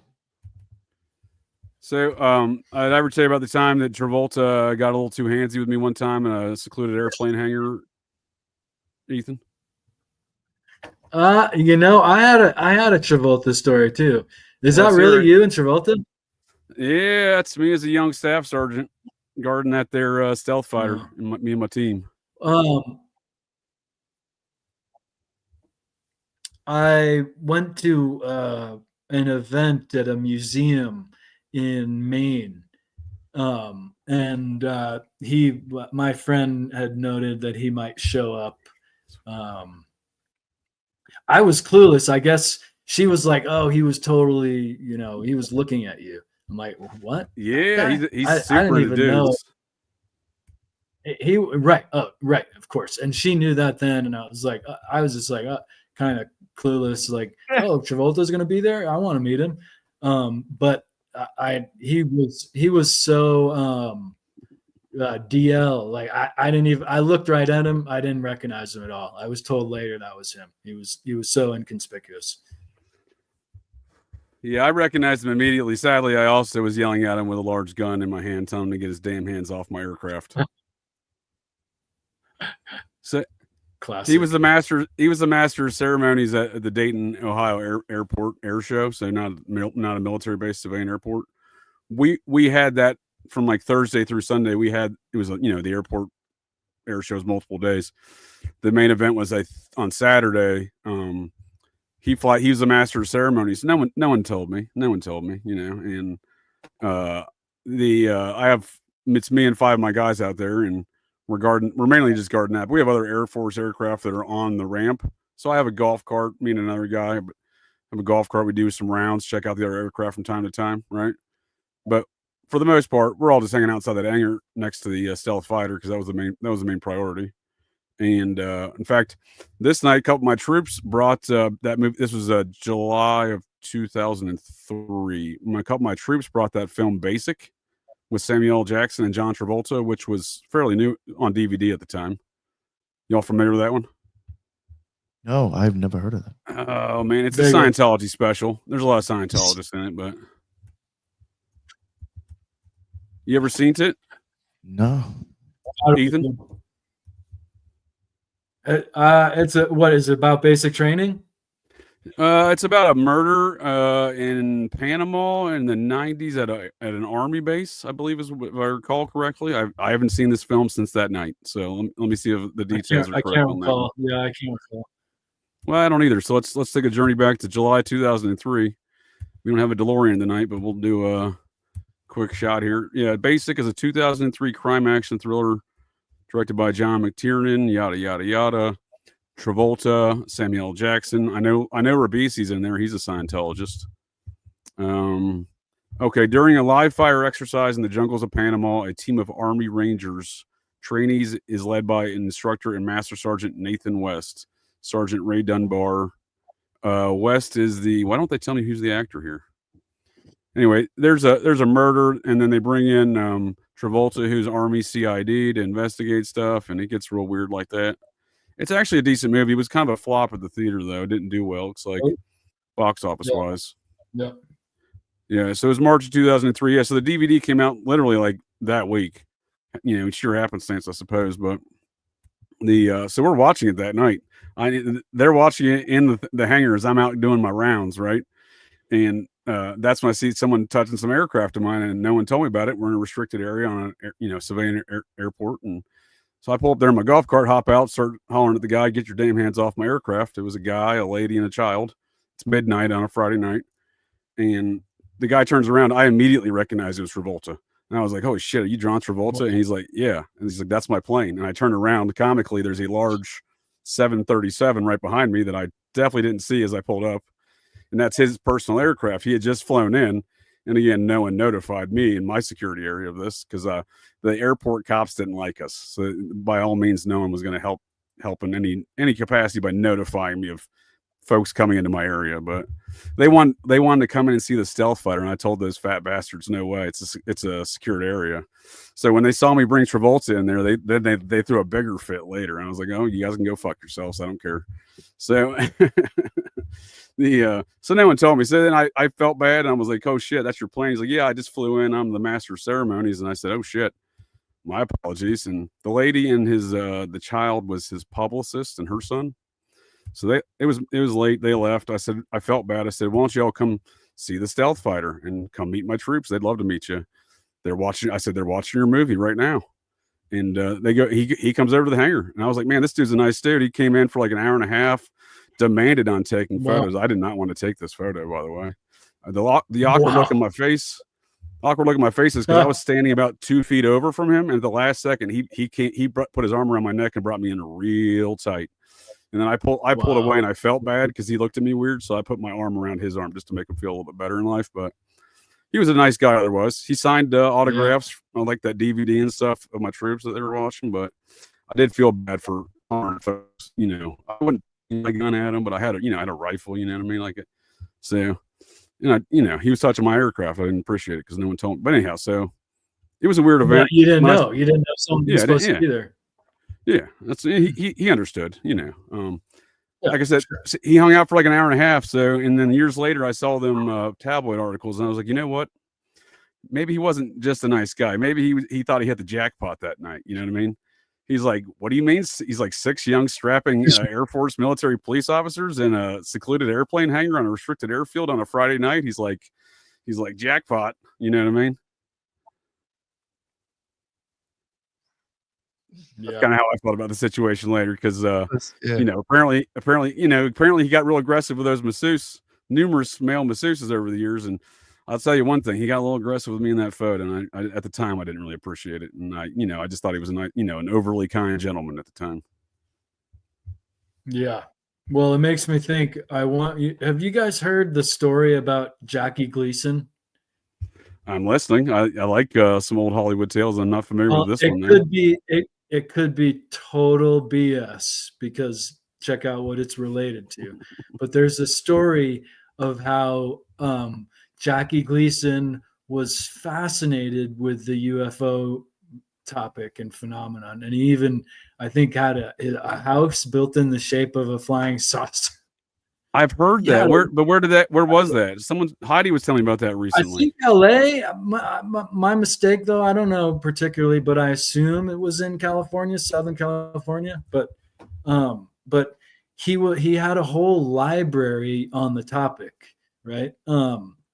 And apparently was friends with some really high-powered folks who brought him to see either a craft or bodies. Again, a highly skeptical story. But it makes me think, John Travolta, I've heard other stories of him being interested in planes and such. Obviously, the ultra wealthy, they just get them too. So they're like straight shopping. But I wonder who the modern day Gleason might be, that, has some star with connection, like, oh yeah, I'm just going to go to the Air Force Base and hang out because everyone knows me. Well, that's certainly possible. So in Travolta's case, again, that was all sheer happenstance. Again, and he never would have got access to that place. You see, I blacked out all of my patches and name tag and stuff on there because I wasn't there, and I didn't take that photograph. I noticed that. You're like, just for future reference. Yeah. That's not me. Someone superimposed me in that photograph. Yeah. Again, I didn't want to take. I was the last one. Everyone else, I'm like, yeah, you all pose for photographs. That's fine. You know what I mean? Like, it's like, we're not climbing. I was like, we're not climbing the cockpit. That's not happening, guys. You were kind of the boss. So you're like, go ahead. Yeah, I was the boss. So, and I didn't want any evidence that I was engaged in that. Was fine with them doing it, but everyone talks, and I was like, this shit's going to get out. You know what I mean? These were all early onset digital photography, so shit was going on memory cards. That shit gets real wild real quick with getting shared. I was like, I'm going to be no part of this one, right? You know what I mean? So I don't like to. I go by the John Gotti school of life, where you don't post for photographs in incriminating circumstances, and anything you say or write down, be ready for that to be read back to you in court. These are statements from John Gotti, the mob boss. So I like to subscribe to those kind of things in life. So you're not, everyone, and we live in a modern era where everyone photographs their crimes in the dumbest shit possible. You know what I mean? This is 2003. Not really a crime per se, but he shouldn't have been in there. I'll admit that much. One thing I started. Please go ahead, JJ. No, I even felt bad afterwards I felt like an idiot afterwards. I'm like, after I first invited him, I'm like, you know what? That's kind of a dumb thing. I acted like he'd never seen it before. He did a whole movie with the stealth fighter beforehand already. Broken Arrow. Yeah. Remember that one? He wanted the boys to show him how it works. That's what I'm saying. He's like, yeah, I've never seen a stealth fighter before, guys. Let me see that. Can you show me how to handle it? Yeah, when they wanted to climb into the cockpit, I don't think that's what the cockpit he was talking about. Someone in the chat, Zane Ivy, says Gleason's UFO themed house was in upstate New York. Please don't say Westchester. Spoiler alert, sir! It's located in Westchester County, New York. Oh boy! Why is it always got to be New York? No, it's Westchester. Got it right here for you. Yes, sir. No. Oh my God. Yes, sir. I was waiting for it. You got me. You read my mind there. Jackie Gleason's iconic circular mansion on the market for $12 million. Located in the town of Architectural Feet in Westchester County, where everything inside and out is circular and is part of an estate being listed for $12 million. So you mean to tell me this dude built an alien UFO house in the place I call a den of iniquity, full of all sorts of ancient alien cargo cultist activities? Shocker. It would appear. Shocker. That's interesting, though. I have to look more into Gleason. So was he buddies with what, Nixon or something, maybe? I think it was Nixon. Forgive me. Yeah, I think it was Nixon, but I'm not 100%. And yeah, there's stories of him just being walked in, and just like people would react, like, "Oh, hey, it's Jackie Gleason. You're friends with the general." He obviously. I mean, he was the dude, right? And he was the guy. I mean, the Honeymooners was on TV when there's like 2 or 3 channels, right? He was like the only. You were forced to watch it if you didn't like it. I mean, it was still on anyway. That's true. Good points. Yeah, so that's wild that he was in Westchester. I will admit to having grown up in that den of iniquity, Westchester, for about 4 or 5 years of my youth. Bug out on this class trip. Yeah, please do share, sir. Please do share. 4th or 5th grade. This was in Putnam Valley, right near modern day West Point and Indian Point. And of course, JJ, maybe you're familiar. There's a big mountain base there. There's a big underground army installation and training facility right next to, virtually down the road from West Point, and really closer to Indian Point, the nuclear powered generation experiment.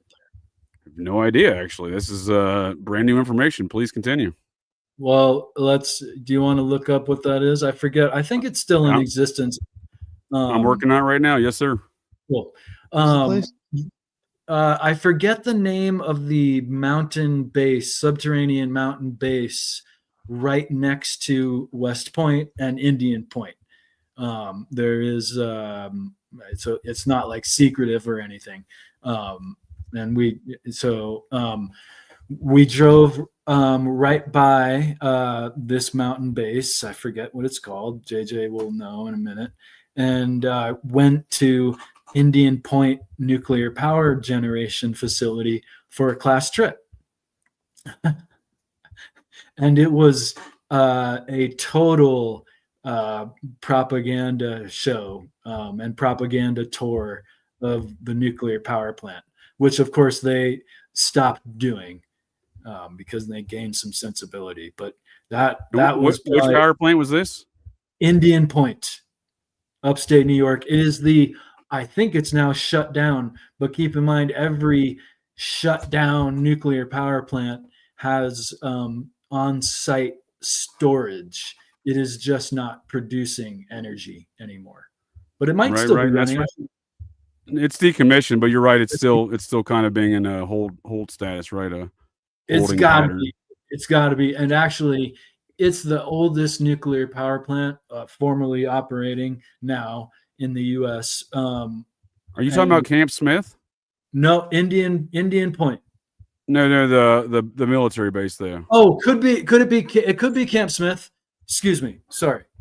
Yeah, no worries. No, I saw the nuclear power plant in Camp Smith's the nearest military installation to this in Cortland, New York. That makes sense. I forget does it say that it was an underground mountain thing?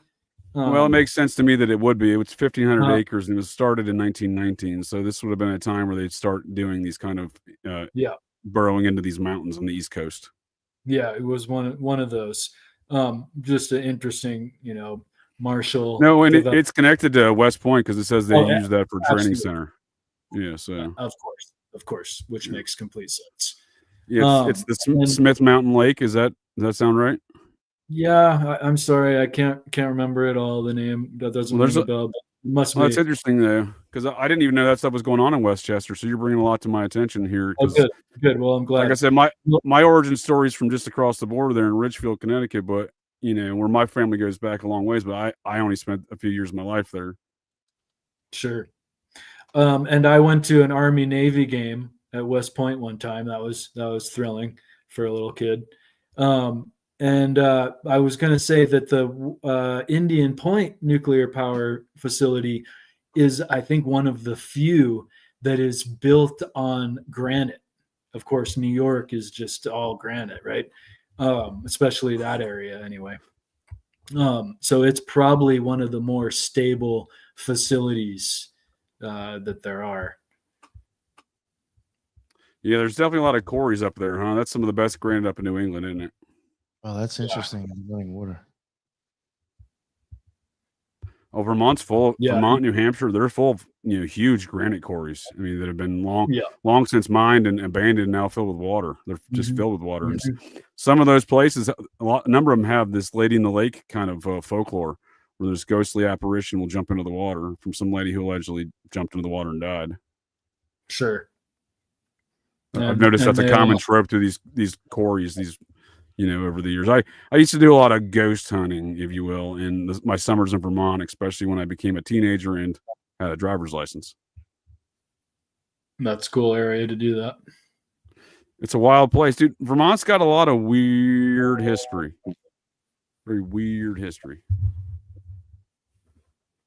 So does Maine, though, right? Where you hail from Maine, though, right? And Maine's kind of equally as spooky, right? Not spooky intelligence agencies, but spooky paranormal. No, there's right? The more you know, the more subtly spooky it can be, I think. It's what are we talking here, sir? Yeah, it's got a very. Are we talking like 600-year-old vampires firing off guns into the air on the City Hall of Burlington, Vermont? But it makes me think that there is not only was there people that were using the Salem witch happenstance many centuries ago now to implicate people that were totally innocent and or just healers with herbs and so forth.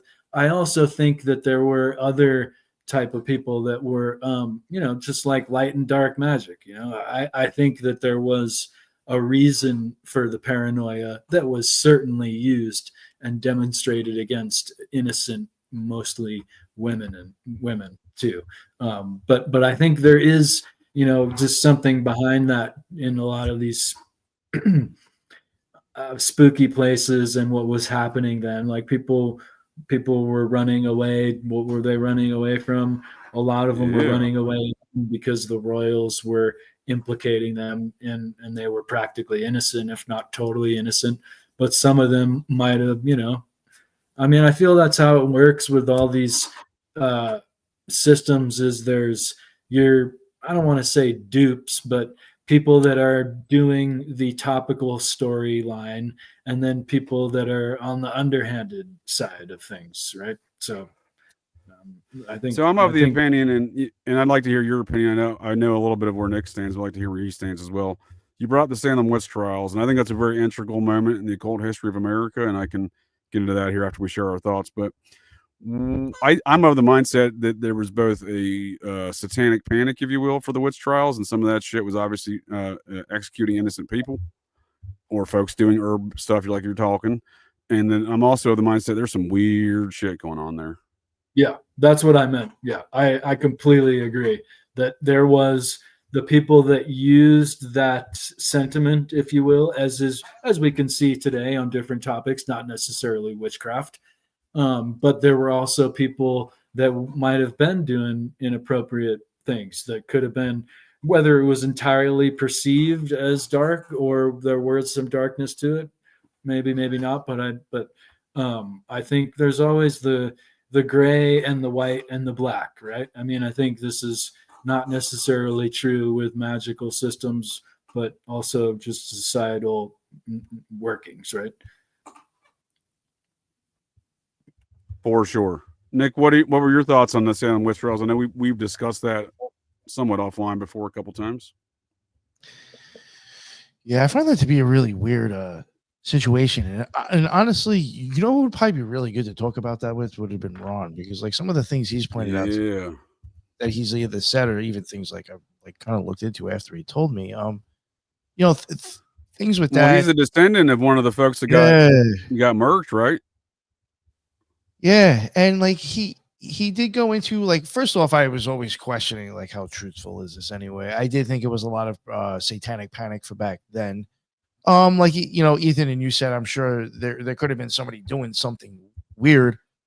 But though I do tend to think that maybe the more weirder or the more fucked up or sicker people were actually the one making the accusation. Because I do think that they're deterring the guilt from them, right? They're pointing the finger at someone else so that no one accuses them, right? Yeah, and then then land's getting taken and given to people. It just seems convenient. Right. And even what Ron had said is that you will later on see down the road, if you were to follow those families, you'll see like two families that are supposedly against each other or like marrying each other now. So like, was it really? Or was that some Romeo and Juliet fucking, romance ending? You make some good points, sir. There's always land grabs and monetary, measures to all these kind of things we still see today in these matters of kind of a parapolitical nature. This is late 17th century parapolitics in Salem, Massachusetts. But nonetheless, it's still parapolitics because obviously there's political folks involved in this. That's in the machinations of what's going on there. Ruling that this person is a witch, we're going to execute them and these kind of things. This is before we have constitutional rights in America, but obviously that would be a violation of due process. Even think of it this way: if there's like some sort of like family that still is like embedded in that town, it is always going to have money coming in. I'll do you one better. Why is it we see so many people involved in that story? No, I agree with you, but I'll do you one better as far as exhibiting what you're saying is why do we see so many folks that were so integral in that situation on both sides of it, the accusers and the accused, their descendants are not only they're the pioneers in the occult in America, but they're also prominent folks in society. So Joseph Smith's paternal grandfather, he right? was great grandfather. His paternal grandfather served in the Revolutionary War as a captain and was an original member of the Society of Cincinnati, the secret society that founded America. And I would argue Mormonism is an offshoot of that. We did that show with Heidi, kind of describing some of those details. But that's what I'm saying. There's all this weird occultism within these families, but it goes back to the Salem witch trial. Seems to be a seminal moment. So you have Joseph Smith's great grandfather and his grandfather-in-law, so his wife's grandfather. They were both accusers of witches in Salem, and those witches were executed, right? So what happened to their property and their homes and stuff like that? In many cases, other folks were definitely seem to be plotting for that, right? Yep. And then you see Jack Parsons, old Marvel Whiteside, aka Jack Parsons, the Agape Lodge of Thelema, not the founder, but apparently the head. I always thought he was the founder. I looked more into it, not the founder. I was kind of surprised of that lodge, right? He later became the head of that lodge, but he was not the founder of that lodge. Yeah, and then he moved it, I think. Right. And then his wife ran away with a guy who was the founder. Right. And then his other girlfriend ran away with her side her sister / his side piece and L. Ron Hubbard, main squeeze there, I guess. He did that too well. Whatever. you know, whatever weird sexual dynamic those four had, you know, she ran off with her, right? So yeah, Parsons is left alone. But his fourth great grandmother, Parsons, was an accused witch in the Salem witch trials. So we have a guy who's at the forefront of Theleme in America, and yet his mother was seemingly, I do think she was into some weird shit. You know, Parsons did actually supposedly say that he did attack him with magic after that, with martial magic, supposedly. I wouldn't be surprised. That's what I'm saying. They're doing that in your sleep magic. He was pissed. You know, he was pissed the fuck off. Supposedly after he yeah. he ran away with his chicken shit that he was trying to sink his ship or something like that. Yep, typical. They do that stuff, don't they? Especially that was something Crowley did, right? That was something Crowley liked to do, though, right? He used to like to engage his opponents in some sort of mystical midnight warfare, mystical warfare. I know he was basically. I don't know how true the story is. He was like walking down the street having like fucking a magical battle with some other dude. I know I've heard that. Sadly, I don't think there's going to be any Cocaine Bob Evans references tonight, but stick around. I can't ever rule it out. So, you know, what are your thoughts on this stuff, Ethan? So even the Bush family, right? They have roots in Salem, right? Wow, I didn't know that. Yeah, they're descended from one of the witches. It's the Walkers. You know, George Herbert Walker Bush. One of the Walker foremothers there was an accused witch. I believe she got murdered, dude. Spooky. Oh, let me look at that. So, well, I did know that they were East Coast establishment, long time posing as Texan oil barons, Texan good old boys, but they're actually right East Coast establishment. For sure. Did you know this lady's foremother was also a witch in the Salem witch trials? Yikes! And is she none other than Sarah Jessica Parker? Is she of English heritage? She's of witch heritage. She looks like one still today, right? No, is she of English heritage? She's of the same kind of ilk we're talking about, the Society of Cincinnati Blue Blood, New England, Massachusetts heritage, yes. A lot of things go back to Essex County and specifically Salem there in Massachusetts and around the Salem witch trials that are still relevant today, not the least of which is the actual trials. But I'm just saying the people that were there. That's really spooky, man. Yeah, I agree. But so, like, what are your thoughts on that as far as why is it that, for example, Joseph Smith, and we'll just take Joseph Smith and Parsons, why is it that these folks are descended from folks in the witch trials, yet they and they're the forefront of occultism in America? You know what I think is this? I think, and not because it's my theory, but I think this solidifies. Theory, that's fine too, right? I think this solidifies even more that it was a bullshit story handed to you. Yeah. I like it. That you're being fooled again. The Nazi magic. You're fucking magicians, right? Yes, you're fucking wizard shit, dude. Well, I mean, this whole establishment of the country was before, excuse me, the idea of manifest destiny, which was a total abhorrent lie to inspire people to do really nefarious activities in order to acquire resources, essentially. But they had their somehow clocked into different reasoning, through this perversion of idea that, you can just take what you want. I mean, so this country was definitely founded on that type of lie to motivate really theft from other people, ultimately. If I may, I blame the Vatican for that, but I understand what you're saying. You're making an accurate statement. I'm just saying when it comes to manifest destiny, I point a lot of stuff towards the Vatican on that one. No doubt. I was just pointing to that recent one that that we've long examined openly as being that's obtusely horrific, and yet, of course, it goes back hundreds and hundreds of years as a tool or theme.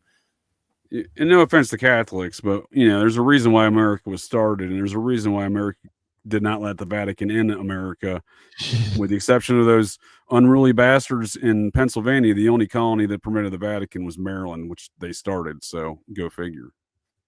It was a real trope back then, with whatever reasoning, certain and maybe obscure, that the Catholics were going to bring in the Jacobins, which were going to upset the revolution against the royals. Well, that's who started this country, sir, was the descendants of the Jacobites and the Huguenots. Well, wasn't there another side to them that was, or at least maybe I guess they're the same side, different aspects, same group, different aspects. Well, yeah, but I think what you're pointing at is what I call the crown history, not crayon, but crown history, like crown of England, crown of the Vatican. We live under their propaganda, so what you're pointing out is an accurate statement based upon their narrative. Yeah.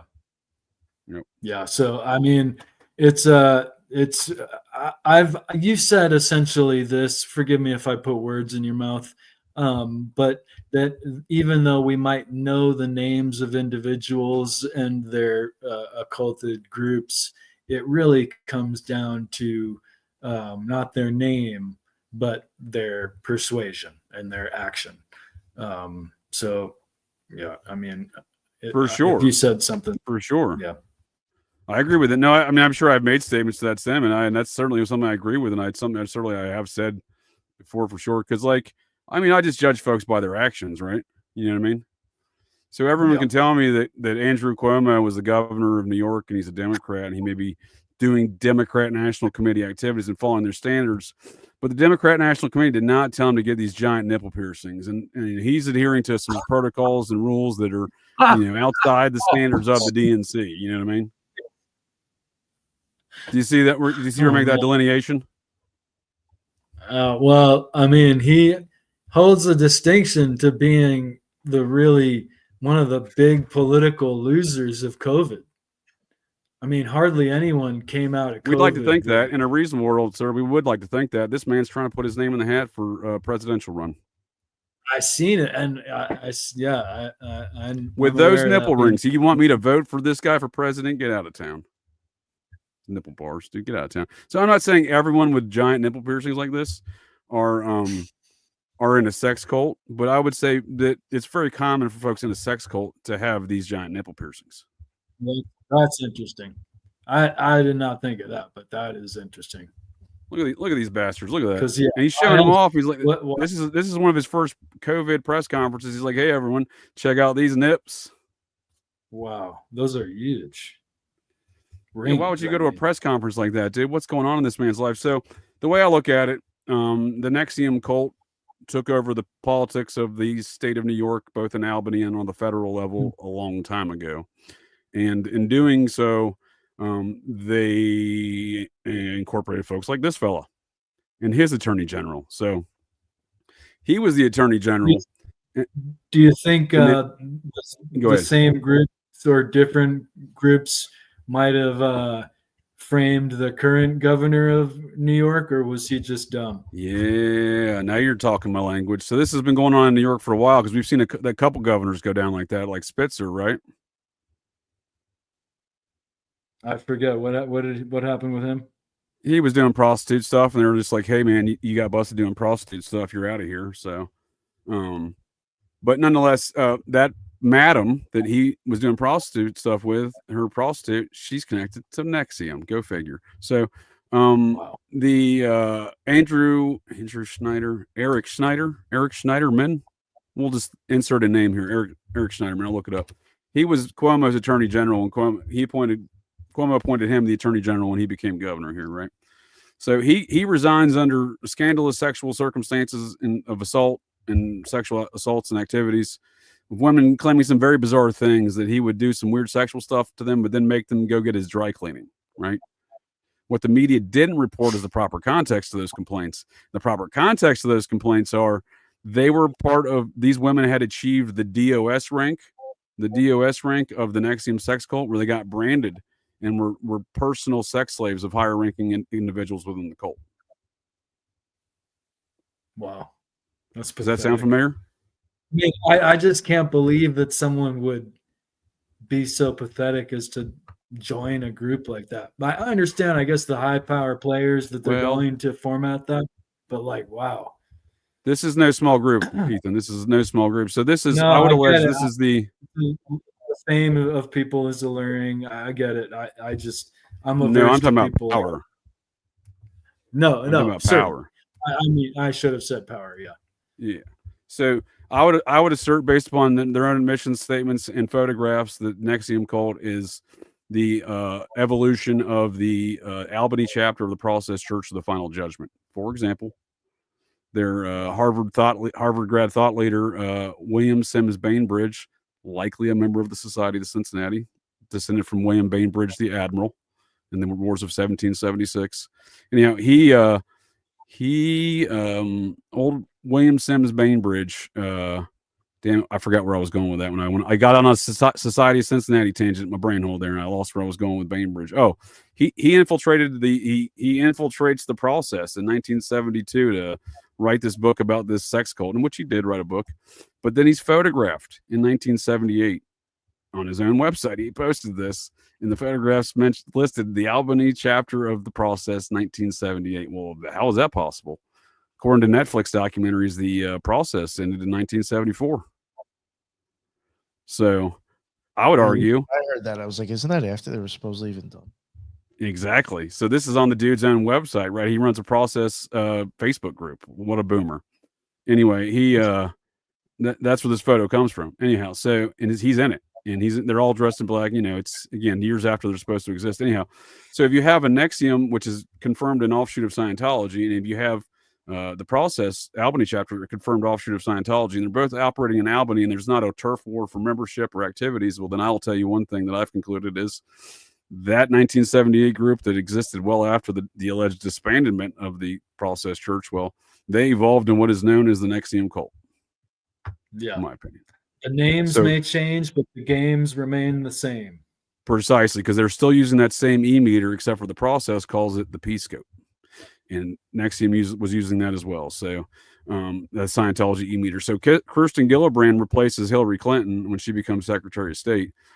Her father was not only a member of the cult, he was a paid executive, and her stepmother / first cousin was also a member of the cult. So this is the U.S. senator from New York, and Chuck Schumer, he's got his own connections.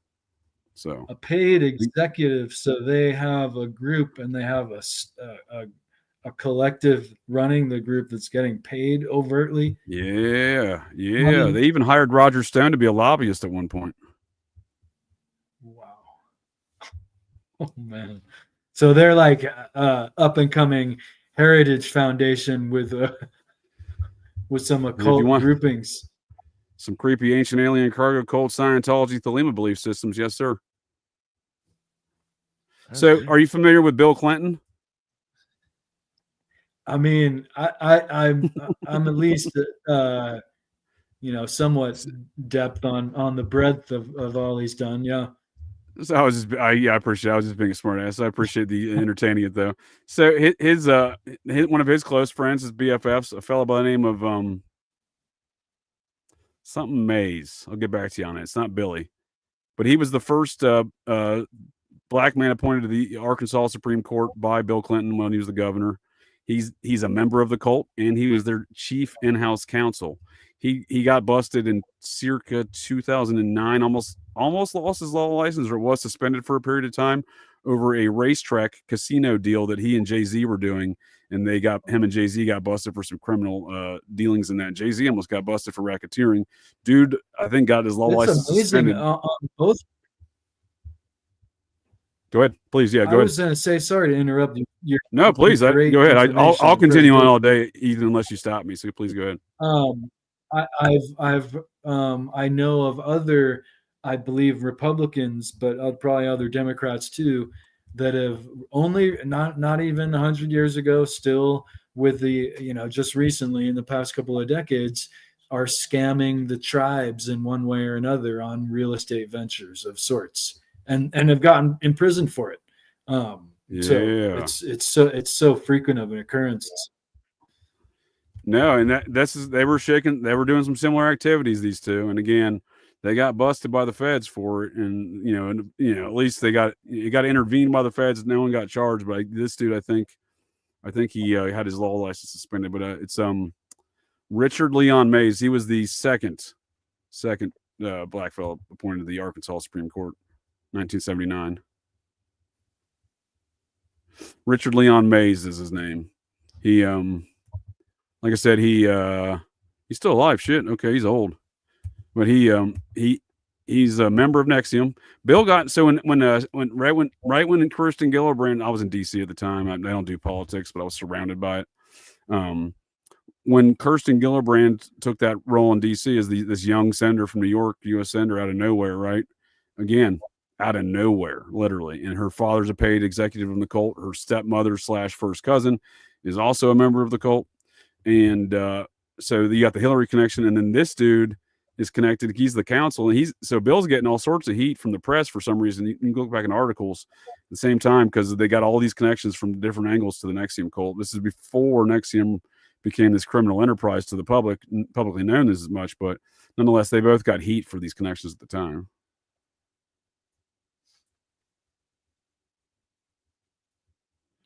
So what I'm saying is that den of iniquity, as I claim in Westchester County, really has its heart in Albany. Oh man, yeah. I've never really been to Albany, but it just has always spooked me out for some reason. It's go ahead, Nick. Go ahead. That's too much of a trip up there. Right. For a Long Islander, I don't even want to think about driving to Albany. I say, what is that, about 8 hours from Long Island or so? I think so, yeah. Yeah. So Mays worked full-time for Clinton's 92 presidential campaign and co-chaired the Clinton-Gore presidential inauguration committee. So again, this dude, and again, he was a member of the cult when he's doing these things. He's their in-house counsel. It's insane. Yeah. So you want to look at a powerful organization that may have Mays, and it certainly appears to have infiltrated politics. Look no further. They also produced the film or the TV series Smallville. Yeah, and they're and if they get to be too big, they'll make themselves more obscure and turn into a new name. They're already doing that. Thank you for being so astute there, Ethan. They're already doing that. So once Raniere went to prison, once Allison Mack, the actress, turned state's evidence, her wife, another actress by the name of Nikki Klein from Babylon 5, all of these ancient alien cargo cult TV shows, go figure. So they basically just kind of just changed their operations. They're still continuing today. They were doing MK Ultra experiments in a hospital in Albany. The neurologist and cult member lost his medical license over this. That is documented. Wow. So we have MK Ultra experiments going on, very strikingly similar to Ewan Cameron's in the same town Ewan Cameron lived in, Albany. This same organization is transporting children across international lines, doing child sex trafficking, as per the initial charges. Now, what they got later, they threw out some charges from the initial indictment.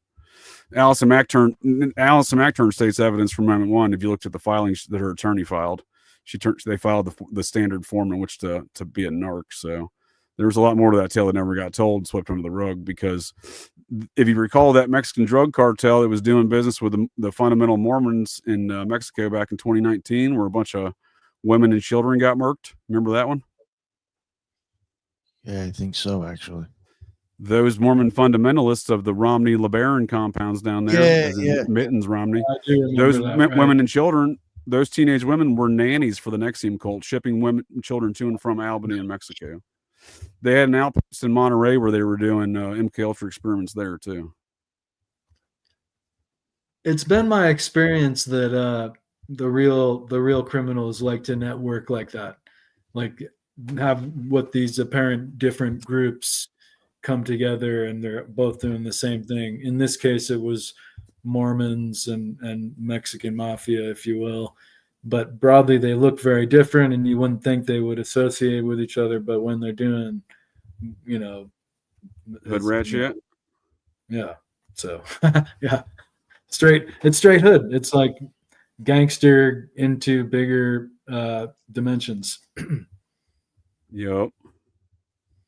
Now, I totally agree with you. I have this noted theory that all these ancient alien cargo cults, be it Jehovah's Witnesses, Scientology, any Thelema organization, Mormonism, etc., any one of these organizations, NXIVM, they're going to, at one point in time, they're all doing these seemingly disparate activities and operations and organizations, but at some point in time in their planned operations in the future, they're going to come together like Voltron, you know what I mean? In some sort of hopefully they'll just blast off the planet. We don't have to deal with them anymore. But something tells me that ain't right what they're going to do. But only time will tell. Yeah, it's just a little clandestine additive that they can put in and help them maybe maintain that clandestine nature that they have. What about this? With your experience in Washington D.C., this is anecdotal maybe, but I swear the most dangerous drivers I've ever interacted with, the most snaking drivers I've ever interacted with, they're all in Washington D.C. Driving in D.C. is nuts with snakes. Everyone has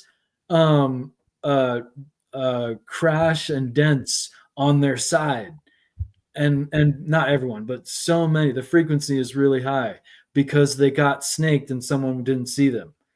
Someone was trying to snake them and they got wrecked into. I never seen so many cars with damage on their driver's side. You ain't kidding, sir. You ain't kidding. It was kind of a surprise and shock to me when I first moved there. In fact, the very first day I was there, I'm bringing up a picture of the bridge to illustrate my point here. I was driving, and it's very busy. It was late at night. It was like 8 o'clock at night. And it's not a lot of traffic. There's some traffic. When I first moved there, I was living in Alexandria, Virginia. But I have a couple, my family being from West Virginia, all of my aunts and uncles, at some point everyone lived and back then they all moved to DC, right? That's where you either went to like Pittsburgh, Cincinnati, or DC at the time, right? Like to get out of West Virginia. And they all 7 of them at one point in time went to DC. So including my father, who was stationed there at the time. Which obviously is not necessarily by choice, but I'm saying all of his siblings just happened to go there as well after leaving West Virginia.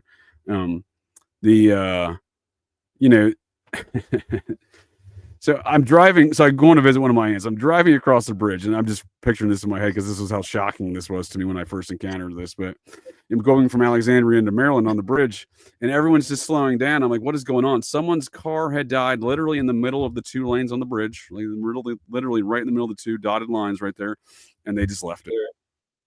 So people were having problems just even getting around it from either side because of the manner in which this person just left their fucking car in the middle of a bridge in the middle of a lane. But that's the attitude they have. They're like, shit, it died. I'm out of here. And they had no other thoughts otherwise. And that was my first DC traffic jam, was trying to navigate around this car in the middle of a bridge at night when no one, people can't figure it out. Like, oh, I'm new. What do I do? And I'm like, dude, drive to the left if you can't get around the right, Nick sees that shit. I found wild. Compared to New York, I thought the driving out there was crazy. Yeah, you've seen a little bit of both, actually, New York City and the DC regions, huh? Yeah, DC is a weird fucking place to me. Yeah, and it's not like this is the bridge I'm talking about. It's not like you can just be like, oh, I'll just drive around. You're literally like, once you're on there, you're just stuck. You know what I mean? You can't like turn around. It ain't the Chesapeake Bay Bridge. Like, that's a real nightmare. I try not to ever go near that. But this is the Woodrow Wilson Bridge connecting the 495 Beltway from Maryland to Virginia. And once you get in the middle of it, dude, you're stuck there, dude. So, DC's that was my first experience in DC trafficking. Once I lived there, right? I'd been there before, but once I lived there, it didn't get much better than that. Yeah, it's cluster, and it's just so snaky. I hate to say it's just the worst drivers. But yeah, New Yorkers, it's New York City. Everyone's going fast. They're not as snaky and crazy and unpredictable, though, I think. But everyone's going fast and aggressive. But it's a little less. What's the number one traffic hazard in? Oh, go ahead. No, I was finished. Sorry. Oh, what's the number one traffic hazard in your parts of Maine that you hail from, Ethan? Is it elk? It's so, from my experience in the small town and area that I'm from, it's, the worst thing that might happen is you might get distracted at people that are waving at you oncoming traffic. But it was very dangerous for the youth coming up. One of the really dangerous things for young people was driving incidences, for sure. I'm not gonna lie to you. We don't have elk in Vermont that even. I mean, there's elk in Vermont, but they do not come near the size of the ones I encountered in Maine. Those are more like the size I've encountered in Montana. Those sons of bitches are huge. And there's moose too, which are they're even worse. I forgot about those bastards. Yeah. When you encounter one, I mean, and God forbid your car does, it's intense. In fact, they're mean, right? They're real. They'll charge the your moose car, population in Maine, and maybe. Oh, sorry, I'm delaying maybe too. What was that? We're on a double delay. I think I was just saying those moose are mean. They'll get your car, right?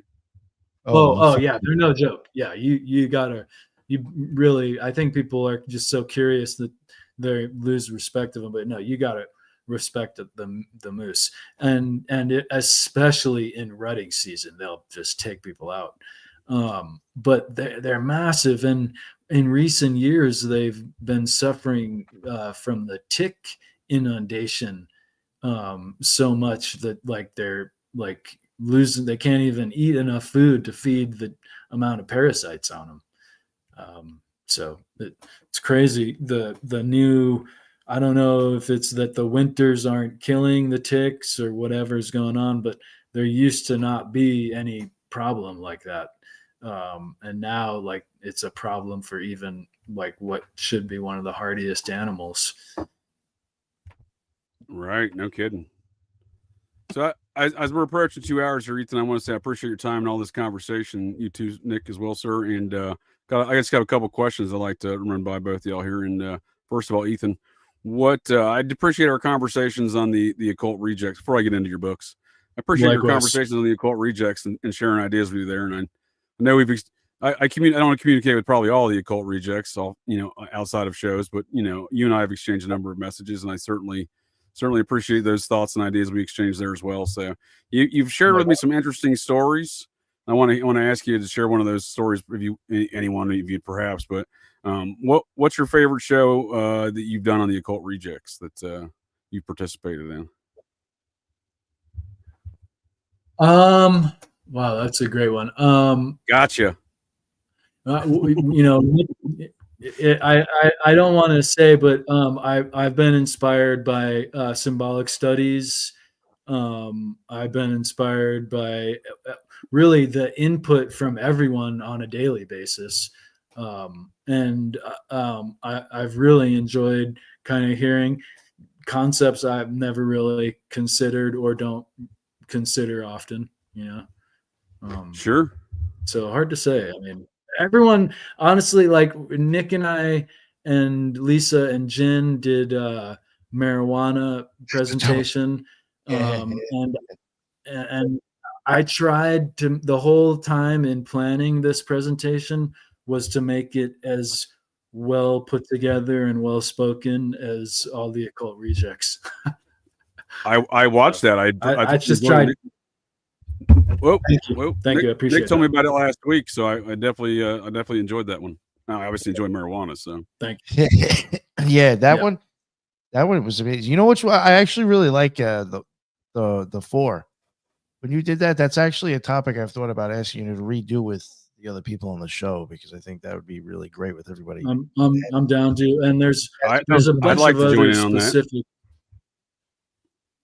There's a bunch of other specifics that I'm sure I didn't get into, and I can not necessarily repeat that by that way. So, you know what's actually interesting? It's a really foundational thought. Sorry.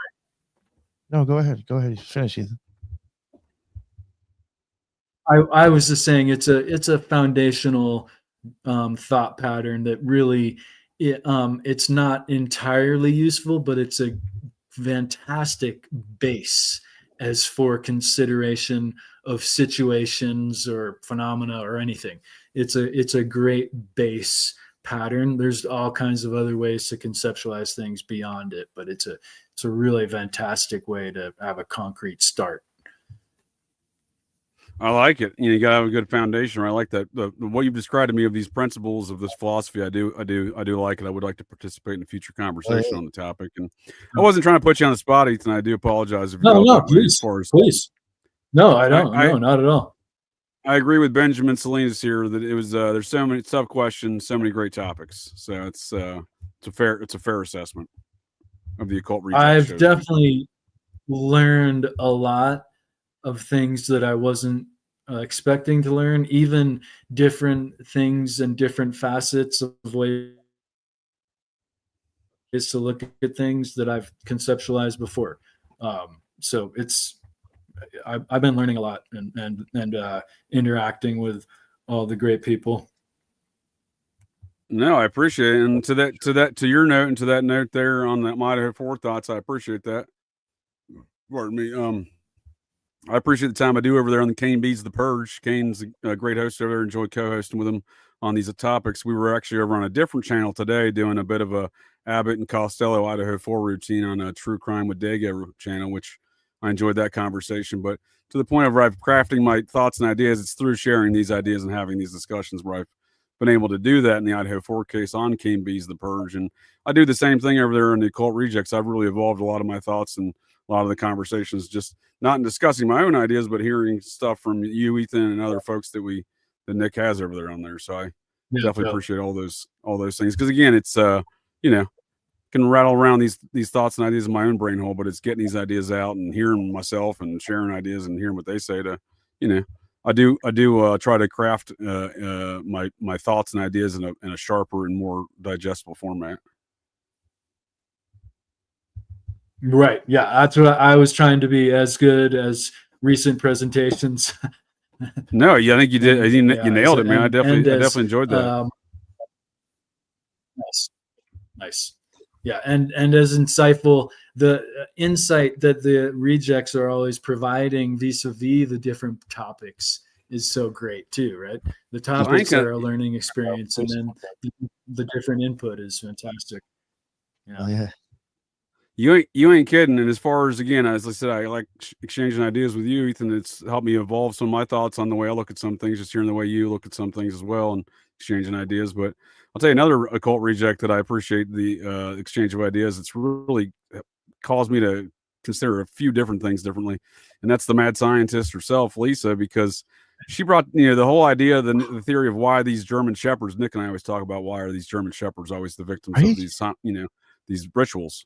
And she brought to our attention that there's an aspect within the I'm not going to do it proper, but essentially whatever chemical they produce and the bonding elements they produce with their their owner or whatever, that's the highest amount of that chemical produced in any dog. Like oxytocin, but I don't think it's oxytocin. I think it's something else, but it's something like that, right? Yes, I know. Yeah, I'm not sure. I do know that the brain that goes along with the relationship with the dog. Yeah, and it had the highest volume in the blood for any dog, and that way that it's they're getting more out of the blood that way, right? That's amazing. Yeah, I mean, I know oxytocin, and it might be oxytocin. I feel like she had a different description of what it was, but maybe I'm just maybe it's a couple. Sometimes the chemicals that are really beneficial work in tandem, I've noticed. So it could be oxytocin and another.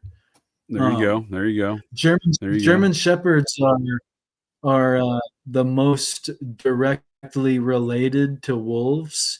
In fact, really the main difference is that they found the wolves are kind of inclined to be very independent and not listen, but they kept on finding the wolf that would listen. So they're super inclined to not only bond, but really serve and please and like befriend. So yeah, interesting for sure. And if I may share my favorite guests and show we've done, there is actually a recent. I mean, we've done a lot. I mean, there's a lot of shows I've enjoyed, and a lot of shows I've been able to craft my thoughts and theories on, from ancient alien cargo cults to ritual murders. Folks can probably see that my thoughts have evolved in a lot of these subjects over the last couple of years that I've been a collaborative over at the Occult Rejects, which again I always appreciate that, Nick. And, thank you. And I'd say, but out of all those shows, again, a lot of great shows, a lot of great guests. We had Greg Little on recently talking mounds, and I'm a mound dude, and I've been following that dude on Twixter since I joined Twixter, and that's like nine years ago. So, it was a pretty seminal event, and having a conversation with that dude on mounds, you know what I mean? That's great, man. Yeah, that's awesome. I'm glad that I happened. recommend that show. That was one where Jen busted out his wizard skills. Yeah. No, that episode was really amazing. Like I really thoroughly love that show. For sure. Yeah, a couple of times the really insightful nuances have really surprised me about subjects that I've read about, talked about, researched. Some of the really nuanced level of thinking on different things has been really interesting. Well, I mean, we all come from different places, have different experiences, and thus have different perspectives, even though they may be similar perspectives, but or similar conclusions, but different perspectives in which to reach there even. Yes. Bingo. Yeah. I mean, that's one thing I definitely appreciate about my military career was having the ability to meet so many people from so many different places, not only around the world, but around the U.S. and having an understanding of just how different even folks around the U.S. and places can be, you know? Yo, that's for real. Like I supervised a dude from Puerto Rico one time. Oh, go ahead. No, please. I was just well, I got a delay going. I just saw some dead air, so I was jumping. I supervised a dude from Puerto Rico one time. He was on that whole no, he was obviously an American, but that whole we'll teach you some English if you join the military situation. He wasn't doing too well in that program. So they went ahead and graduated from basic training, the Air Force Police Academy, and I get him as a young troop, and I'm like, dude, you don't speak any English? And he's just like shaking his head, no habla. And I'm like, this is going to be weird. So obviously I was, we became friends. We used to go fishing. He used to laugh at me because I'm a mountain stream fisherman, not fly fisherman, but I grew up fishing for trout in the mountains. And he's I laugh at him because he's putting like marshmallow and corn on his for bait to go cast into the water. I'm like, dude, what are you catching with that? And it turns out he's catching a lot of big trout out of the Missouri River. So I was, he taught me a thing or two. That's funny. I just think it's interesting how diverse even America can be when you start learning all these different different areas of the country are culturally speaking. Not just Puerto Rico, but that's a weird place. Yeah, I feel like it used to be a more powerful thing, the coming together of people. It's kind of been disregarded. And I had a military buddy. He told me that if there was a white guy that didn't like a black guy, they would put him in with the brother of the group type of thing, and they would become best friends. And bond. I quite honestly, I didn't see a lot of racism, really, quite honestly, in my military career. Very few and far between. Right, I feel like it was really, really condoned from any side. Yeah, sure. I mean, don't get me wrong. Used to be a big basketball player, so I got called Hitler's, youth by a number of times on a basketball court before, but you know what I mean? Like, and vice versa, I've seen it from every side, but I'm just saying, like, sure.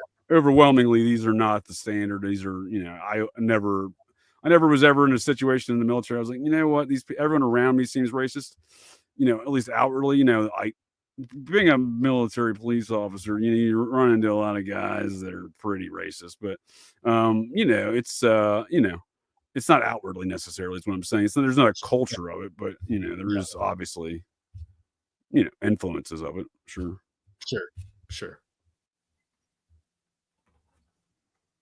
I grew up. The only time I ever saw racism real bad. No, go ahead. What? I was just saying the only time I ever saw racism real bad was I assisted in an investigation of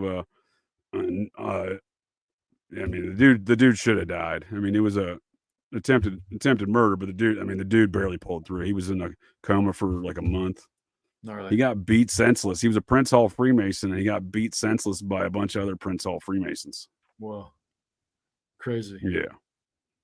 And but when I say the racism aspect was my friend, my dude was the investigator for our unit, right? And I was just the logistics dude and SWAT team leader, so I had nothing to do with investigations normally, but he comes over to my office one day. He's like, dude, I'm going to need you to come sit with me on a number of interviews with folks. Just just to be a presence. He's like, you don't have to participate, just sit there, because he had already done a couple interviews, and one dude literally walked out of an interview. So he's an investigator on base, the police investigator. This dude walks out of an interview yelling racial, statements at him, basically, and saying, I'm never going to answer your effing questions, F you, that kind of thing. He's like, dude, this guy was 3 times my size. I'm like, which dude was it? He's like, he tells me, I'm like, oh, I've seen him at the gym. Yeah, he'd kick your ass, dude, big time. So, he's like, so but like I witnessed it, that some folks got real heated because one dude kept saying, it's our business, not your business. And I'm like, that was the time I actually had to step up and say something. I'm like, well, look, dude, it's going to be about to be everyone's business because you're not getting the fuck out of here until you start answering some questions, because there was a lot of problems answering questions. And from everything I witnessed, it was all racially motivated, not wanting to answer our questions because we were white. So I don't know. Oh, wow. You know what I mean? But it's, again, well, they were saying it's their business. It's within whatever this dude did. We never figured, no one ever got charged. No one ever got charged because no conclusions were ever reached in the investigation because no one talked. And no one talked. The only thing we could determine was he did something internally within their Freemasonry system or whatever, and they didn't want. And us asking questions was really offensive to them. And I'm like, you do realize this is a law enforcement investigation. You are in the Air Force. These aren't cops in the Air Force. These people like work on the flight line, they're mechanics and stuff like that. But you do realize that this dude was beat to near death on an Air Force base. You guys are in the military, right? Let's at least pretend like it, But that's really the only instance I can ever say. A whole different group level. Dude, they lived in a different set of circumstances, bro. Like they didn't, the things I was even saying to them, like it didn't really phase them. I didn't make any threats. I just said, you're not, things like you're not leaving this room to answer some questions. You're already been read your rights, buddy. Call your attorney if you need to call an attorney, but that's all that's going down here. I'm just explaining the reasonable circumstances that were taken. My friend had to get these interviews on record. My dude's like, I can't get these things done. These dudes are yelling at me. They're threatening to beat me up. I'm like, all right, dude. All right. Well, I'll help you out. You know what I mean? But again, all of the vitriol I witnessed was racially motivated, in that circumstance. But again, they don't like, whatever Masonic decision was made there, that we weren't allowed to be asking questions. Right. That could go for white Freemasonry too, I'm sure. Right. And they'd probably have a similar response. It just wouldn't be as racially motivated, I'm sure. That's my own experience there in the military like that. That's a trip. Yeah. Yeah, imagine beating the piss out of something, like literally almost killing a dude, and then no one's held accountable for it. And maybe they were up to something outside of the group, but via the group, and who knows what they were doing, but he crossed some line. Mind you, I was apprehended 2 months after this event, same assignment, for attempted murder of a white fella.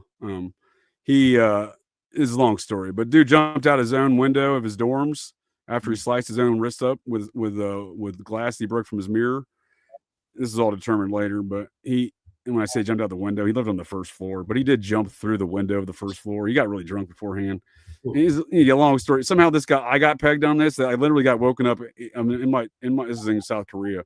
I'm in my dorm asleep, and I get literally handcuffed to my bed and yanked out of bed. And to say I threw a conniption fit later is probably an understatement, but nonetheless, I was blamed for these things. And it turns out when the dude came to at the hospital after getting all sewed up from numerous bleeding everywhere kind of thing, because someone just saw him laying outside in the grass bleeding out, like 5 a.m. or whatever, and or 3 a.m. I think it was 5 a.m. when they got me, but I didn't get the same treatment as those other guys. They really wanted to charge me for that. And I was like, I didn't do shit. You know what I mean? Like, I'm just saying, like, there's, people want to say, cops are only trying to do shit to, I was on, there was an hour and a half there. I didn't know what the fuck was going on. They're like, do you want to make a statement? And me and my two dudes they also pulled out of their beds and apprehended for our same unit. We're all military police officers there. They all know us. In fact, my two associates there, my dudes, they were, on the SWAT team with me and stuff like that. We were all achievers in the unit as far as, leaders, that is, and, and they're like, do you want to make a statement? I'm like, yeah, go fuck yourself. That's why I wrote real big on the statement and turned it in. Obviously I got yelled at later from the commander about that, but that was my opinion on the matter. Cause again, no one was signing off and pulling anyone out of their beds. You know what I mean? There was all this hands off stuff in this other investigation where dude was literally beat to piss with witnesses, right? we knew who did it from the witnesses, but all the people who did it, and they weren't talking. So, you know, again, it was all dropped. But meanwhile, here I am just 2 months later, and here I am getting pulled out of my bed, getting charged with attempted murder for no proof, no evidence. You see what I'm saying? It's, you know, so as far as these ideas of racism go, I'm just saying, like, I don't, you know, I got treated way worse in my opinion. Oh yeah, it works all different ways in different. Yeah, it's not a relevant story other than just saying, like, I don't know. I mean, sometimes I think people get lost in these concepts for saying everything's one way, right? Sure. I apologize if I apologize. I took us on a long tangent there. No, it's interesting. Yeah, it was a good story time. I figured you like the Prince Hall Freemasonry one. Yeah. I think it's interesting how nobody got in trouble. Obviously. No one. I'm unofficially the co-investigator in this as a result of being the guy in the room during the interviews.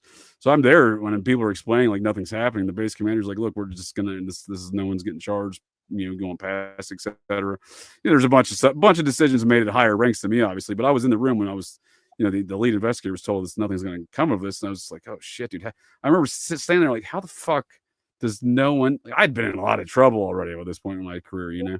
Thankfully, maintaining my rank, but mostly drinking-related incidents of tomfoolery. But you know, nonetheless, like, come on, like, how do you just like, oh, everyone on base knew it happened. There was like a dozen witnesses. Like, it was a thing, you know what I mean? Like, and you're just like, nope, no one's getting held accountable. Like, it left a weird environment and atmosphere for a while. Shortly there, you know, when that got out on a 4,000 person base, you know what I mean?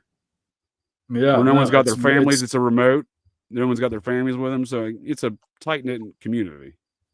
And everyone's kind of on their own, but together, together anew anyway.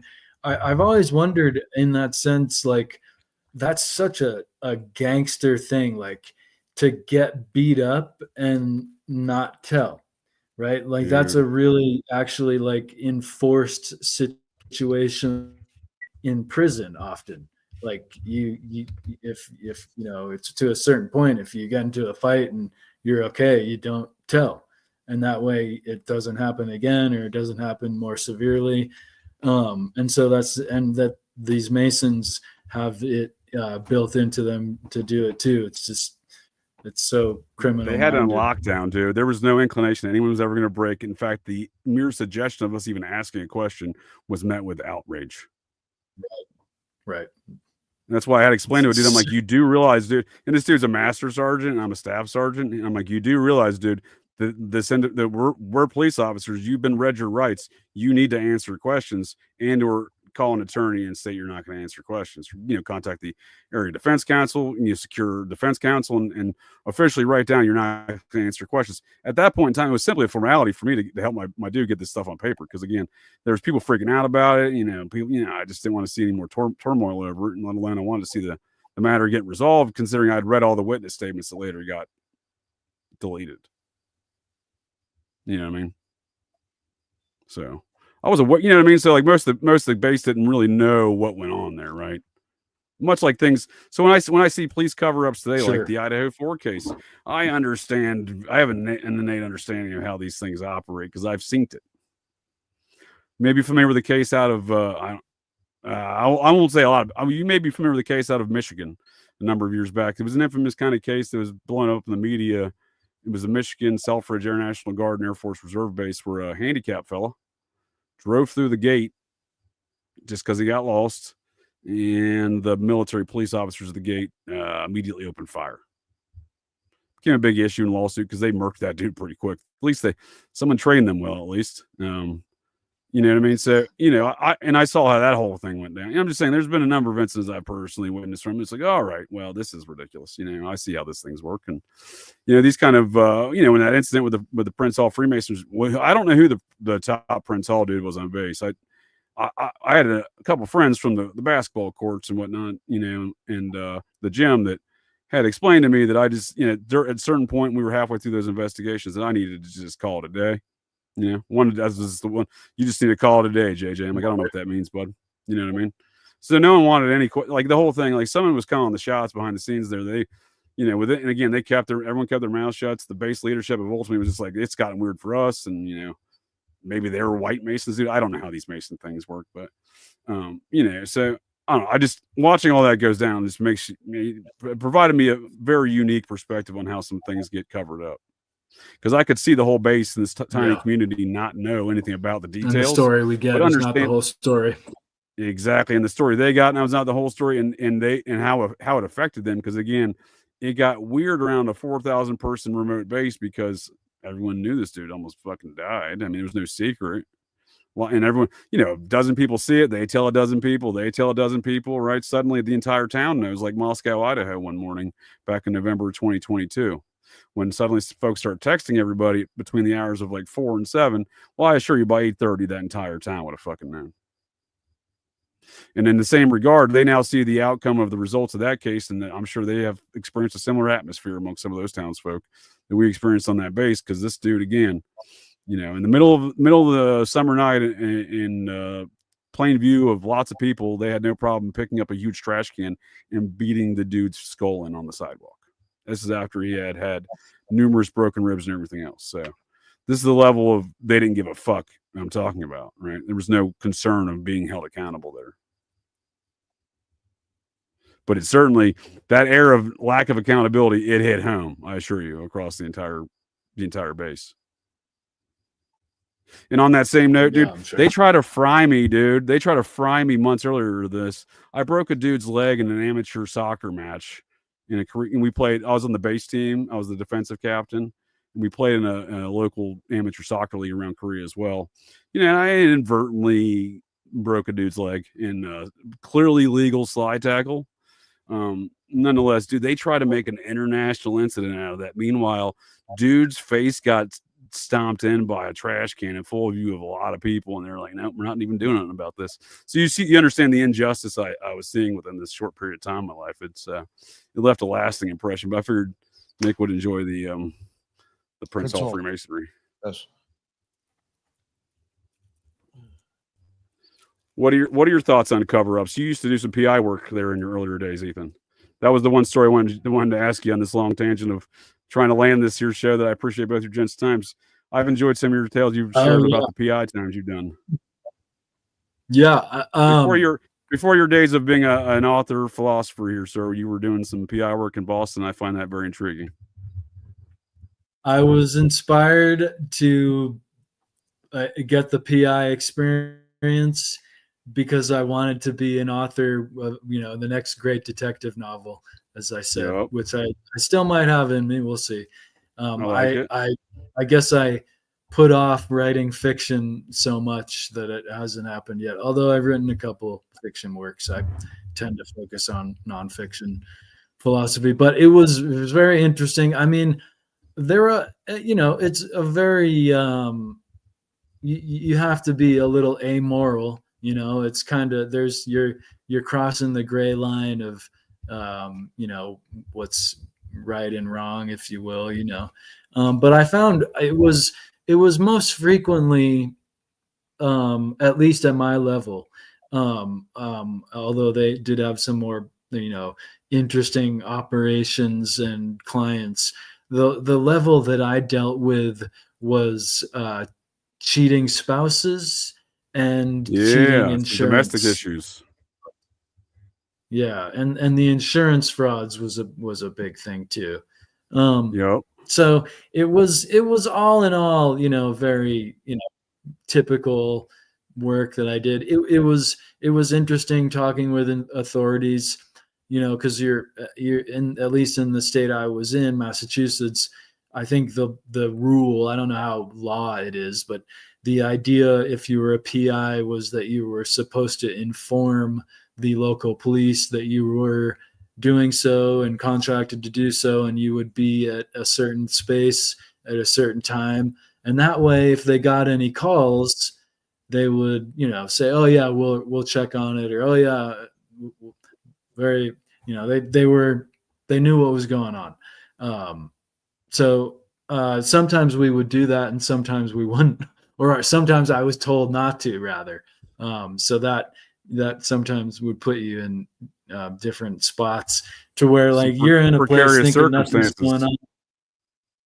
Yeah, you might, you don't know what has occurred the last 7 days, and you were told to park in the same parking spot as the last 7 days as other twerps doing your job, and you go there and they're automatically vibing, and you don't realize that everyone was stressing out until you leave, and there's like 10 police cars down the street waiting for you. Right. Not to pull you over, but just waiting, more or less kind of waiting, that when you leave and giving the appearance that they're about to do something maybe to people, knowing that you're just a PI, and show of force. In fact, kind of not backing you up, but just letting you do your thing because you told them that you were there, or explained to them that you were there. Right. Because you got to do that, right? That's like an obligation. You got to be like, hey, I'm going to be in your district. You're supposed to.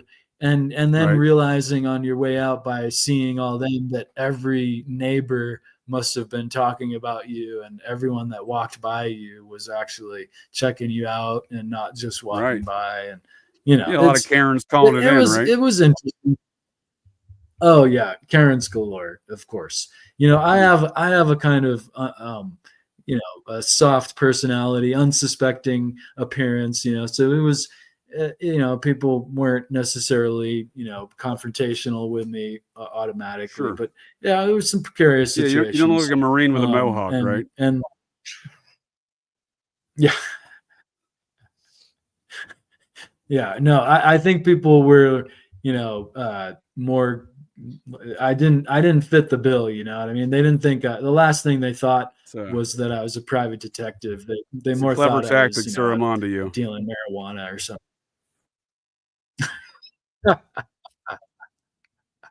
Yeah, no, it was interesting. I learned a lot. Like you said, when you get into a realm where there's a bunch of different people, you learn about people and how we're similar and different. I realized that there were. It's kind of creepy to think about, but it is your job. You're watching and you're analyzing, you're taking notes. I mean, you learn a lot doing these things, right? Yeah, it's interesting how easy it is to tail somebody and how easy it is to observe somebody in that respect.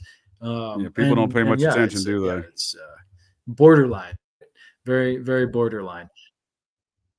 No, not generally, unless they're really up to something, right? Then they're on it. It was interesting to you because then they're hyper apparent, right? And then that's even easier to kind of track in some regards. Yeah. I found there was a few different types of fellow PIs. Okay. And there were kind of the former military guys, and there were the detective type of guys. They might have had some police experience. And then there was like the wild card that was total conspiratorial minded. I found that there were quite a few of those type of guys that were really knowledgeable to some nuanced things in the world, and we're also doing this private detective work. I would offer a fourth class. I like where you're at with that, analyzing these different groups. The fourth class I would call soldiers of fortune, not actual mercenaries. The folks that would subscribe to the magazine Soldiers of Fortune and then order all the gear and kit in the back of it. Because then it's the folks that show up with $3,000 worth of tactical equipment, but have no tactical skills whatsoever. You know what I mean? Can't reload their gun. That kind, those kind of folks. A lot of the folks that, and I'm not trying to diminish their person or character, but they couldn't qualify for the military, right? And then then they go be a security guard, and oftentimes end up being PI security firms and stuff like that. And it's these characters that I found to be kind of wild cards because they think they're some sort of Rambo or something like that. And little do they know they have no skill sets whatsoever. That's a good observation. I've supervised a number of these characters as well in my Air Force career. Sadly, again, I'm not trying to diminish my folks I served with, which I certainly appreciate all the folks I served with. I'm just saying, when you have the lowest ASVAB score, the lowest qualifying score on the aptitude test in which to qualify for the Air Force, you qualify for security forces. the military, police, and security function of the Air Force, and infantry function. Kind of, we had some infantry details off of the Army infantry training and manuals. So those were the core functions for the most part. But in that regard, you deal with a lot of jarhead kind of mentality, if you will, and lowest ASVAB score that some of those same characters who do qualify for the military services, they really don't have much to offer. But nonetheless, and they're tough to get to do anything. You know what I mean? Because I'm not lying to you, dude. There's a guy that I served with. His name was Eds. I called him Special Eds because he made staff sergeant. We were stationed together in Montana. I see him again in Ohio years later. We're both staff sergeants at this point. He was like 2 ranks ahead of me when I first saw him. I don't know, but he couldn't qualify on his weapon. I'm like, well, dude, how are you going to be a cop if you can't even? How did you get here? You know what I mean? So they assigned him to ride around with me for a few months for remedial training. I used to have to go to the range with the dude all the time.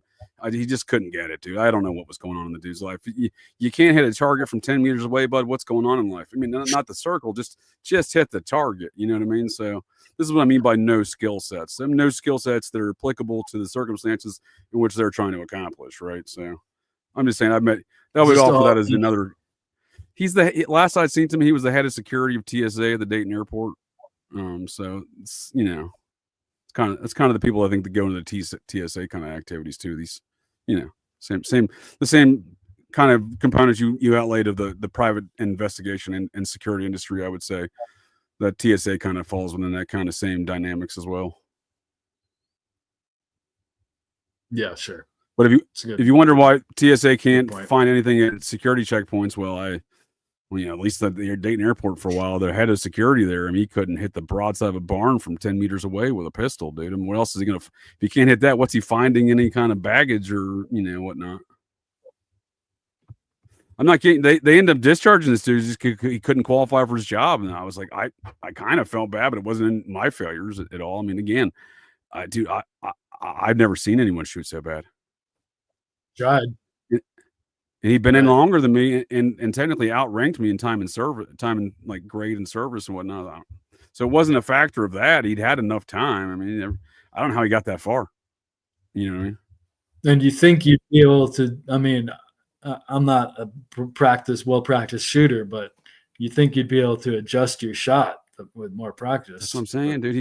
I couldn't do anything. I couldn't get him to do anything, dude. It was just, I mean, at one point in time, I thought it was just a motivation factor, right? But then, like, I don't know. I really couldn't figure it out. But I honestly felt like a failure a bit because I couldn't get the guy to. He was the first person I could never get to, to shoot right. I wasn't the first person I taught on a range. You know what I mean? First person I failed in accomplishing a goal of getting him to hit a target from nearly right in front of it. So surprising. I think that I reciprocate your sentiments analysis there on the industry of the PI industry. It was not an industry I really found. It wasn't for me. It wasn't for me. Yeah. Yeah. It's amoral. You got to be amoral to do it. You got to kind of, like you said, you're following people all the time. And like, maybe you encounter a woman that's maybe being fraudulent on her insurance, but I mean, maybe she's some poor lady, and it kind of does your head in. For me, it did my head in too much. No, dude, I totally agree with you. I understand what you're saying for sure. It's you worked in more of a corporate fashion, right? I had my own little operation, but I'm sure it's even kind of worse in a corporate fashion. Yeah. Yeah, they were pretty busy.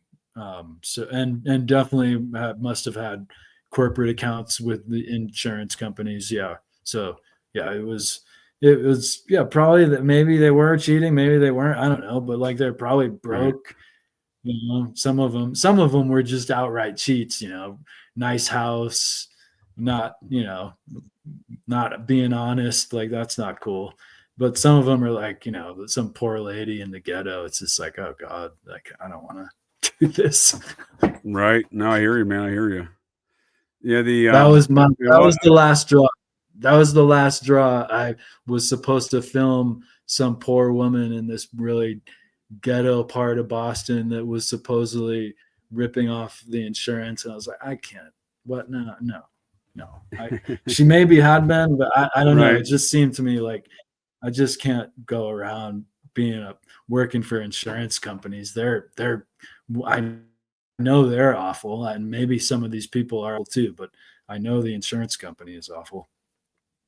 Yeah, and that's largely what left law enforcement. Any future in law enforcement years back, I never really considered taking another job after the Air Force because I just didn't agree with a lot of the circumstances and environments. I was well aware of that by that point. A lot of my latter half of my career was all administrative stuff for the most part, and managing things at headquarters and other nonsense. But yeah, I just knew that wasn't for me. Much like you're describing and how I kind of ended up through the PI world, it wasn't for me. But no, I appreciate those sales, Ethan. That's fantastic. I think your skill sets are better served as the master of Tai Chi, philosopher, and author there, sir.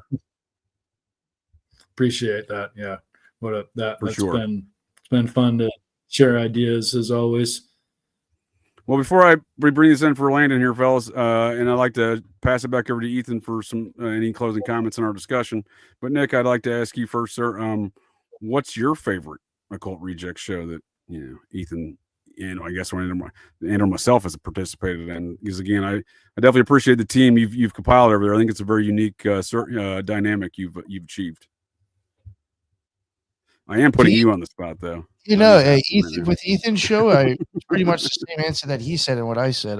His last one, I thought the presentation was done really good, but his one on the 4, I got a lot out of that myself when he first approached me on.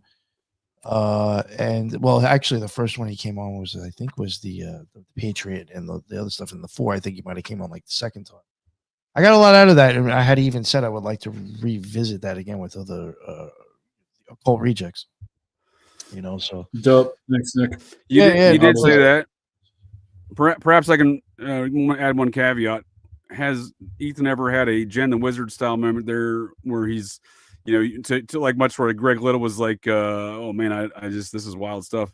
Do you recall an incident where Ethan's kind of left an impression like that? Anything in any of these shows? I'll let you go before I do, but that's what I'm asking you. Well, I was saying the one with the 4. I mean, that helped the 4? me.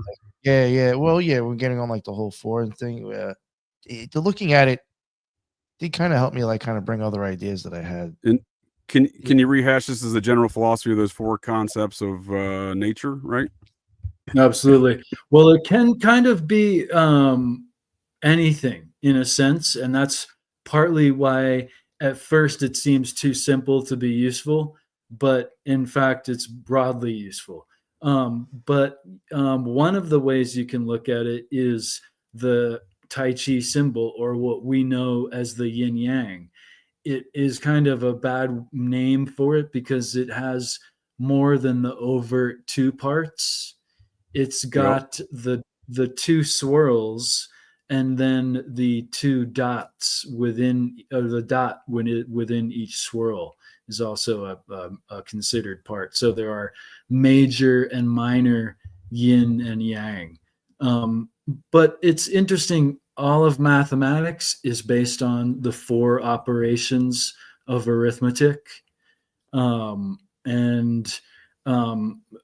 Really, it's likely that all spheres in orbit of each other have 4 seasons because of this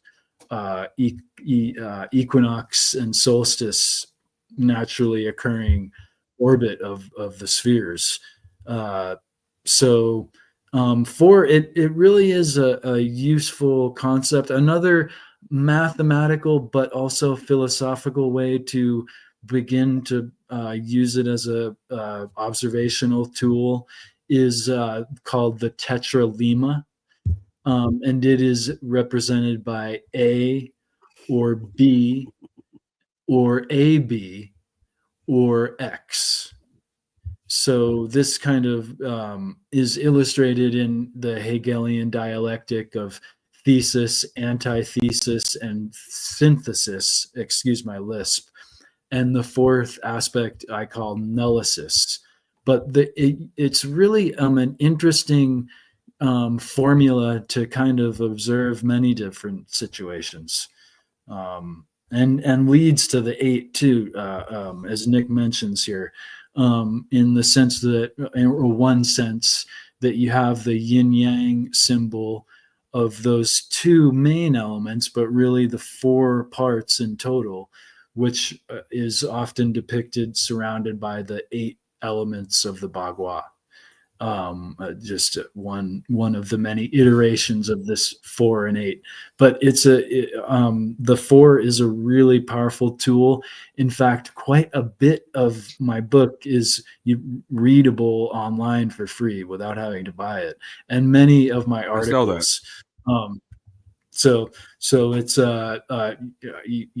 Matrix of 4. You can find my Weebly website where I share a bunch of articles and so forth, and in the book the introduction is quite it at least gives a good idea to how one can assimilate it and integrate it and use it. Nice. And I have your links but for both you gents in the show notes. There's been questions about some Occult Reject shows, and then your links, Ethan, in the show notes as well there. Appreciate everything. And yeah, as a independent author, surfing the cosmos, it's been just an honor and like elation to be down with you guys in the Occult Rejects. Have a crew of perceptive thinkers is so great. So I appreciate everything. No, I appreciate the same. And if I may share with you, you recently, again, there was I remember which conversation, a couple months back, we were having, it was right after an Occult Rejects conversation. There were some nuclear weapons being discussed, and we had back and forth on some nuclear weapon stuff, and you started comparing things to Archon. Yeah, this theory on Archons and nukes, and I found it very very interesting, and certainly bounced around my brain hole for a while. So if you don't mind sharing that with us, I'd appreciate that. Sure, yeah. Well, I actually in a book I wrote called the If I may, that's what I would call your wizardry, sir. That'd be your Ethan wizard moment you got there with this. I get accused. Yeah, no, I get accused of being a wizard just for the Tai Chi practice. That's all. That's what I'm talking about. But again, dropping these wild thoughts on some folks. This is, again, that's some wizardry skills. It's a really grounding practice, though. Even though it looks like wizardry, it's all about rooting and grounding with nature and the earth. And you can't do Tai Chi in space because there's no grounding. No, for sure. When I say wizardry, I'm just being a smartass as far as I'm very compelling suggestions and ideas you present, and very mind. Very, again, some concepts, despite everything I've considered, nothing I had considered before. Yeah. Well, I appreciate that, man. And I get all kinds of insights from you and the other rejects as well. I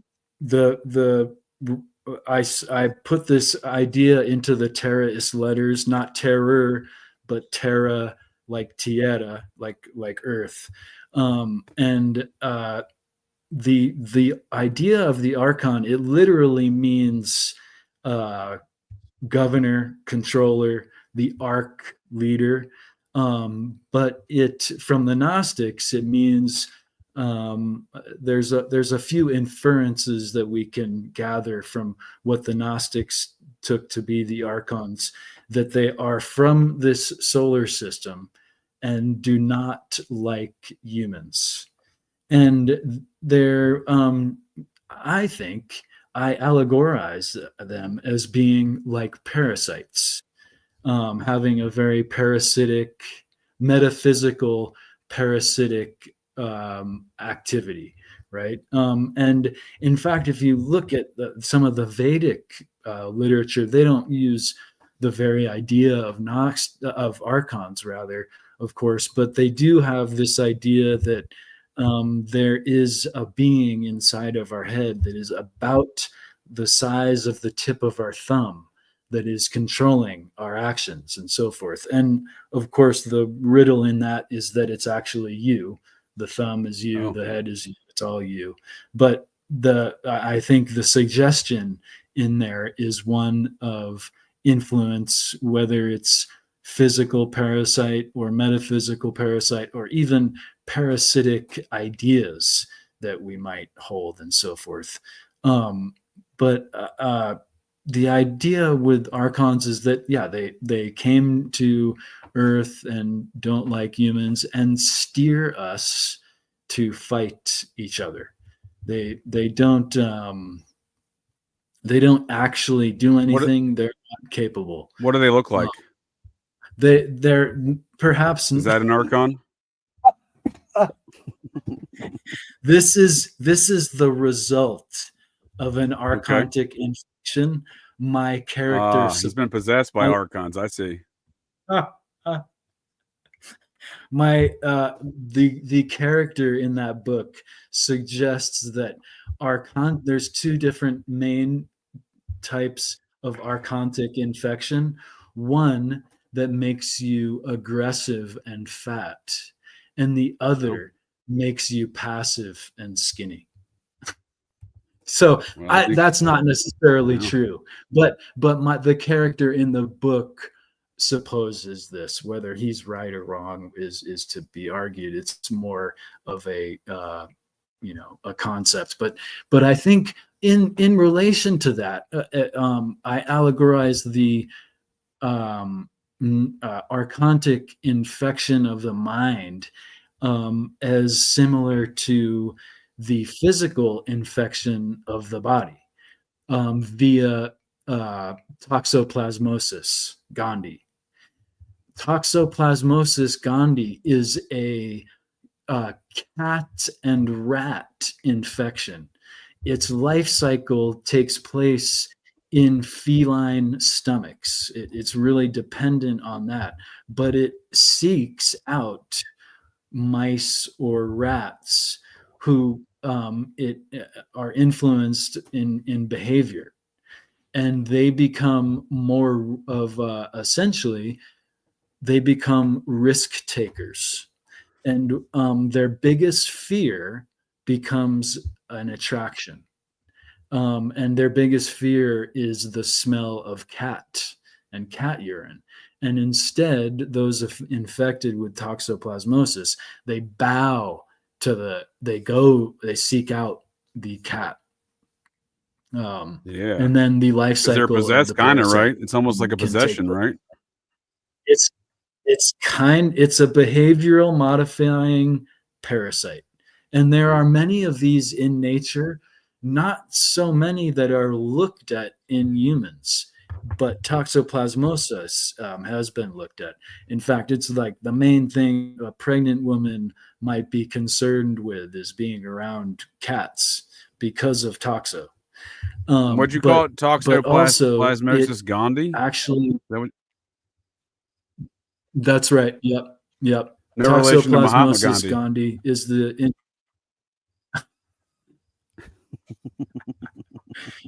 Gandhi. That's a great one. Different spelling. This Gandhi. This Gandhi is Gondii, I believe. There we go. But that is funny. I appreciate you enjoying my awful joke there, Ethan. The main aspect of its infection in humans, besides being very dangerous to the beings of a pregnant woman, is that it actually can cause behavioral modification in man too, and it suppresses the fear of risk taking. And it actually, the study concludes that it makes women are more attracted to people infected with toxo. So it's got a lot of very strange influences, behavior modification on humans. And so I kind of get into this aggressive nature of people that are taken up by would-be archontic ideas, and this passive nature to people that are, taken up by these archontic ideas, just like the cat and the rat. So that story, I juxtapose the prohibition of cannabis, the global prohibition of cannabis, and the global promotion of nuclear experiment. So it's pretty entertaining. Yeah. And I like it. explore the archontic infection in a pretty humorous way and provocative. And people are, the various reactions I get might go from "How dare you make fiction of this? This is all true," to "Wait, true." So it's. Well, you froze for a second. Did I come through there, or did I lose you? No, you're back. You're back. I was saying the various reactions.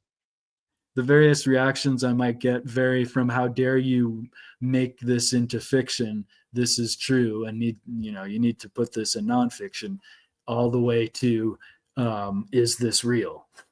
I don't think this is fiction. Is this real?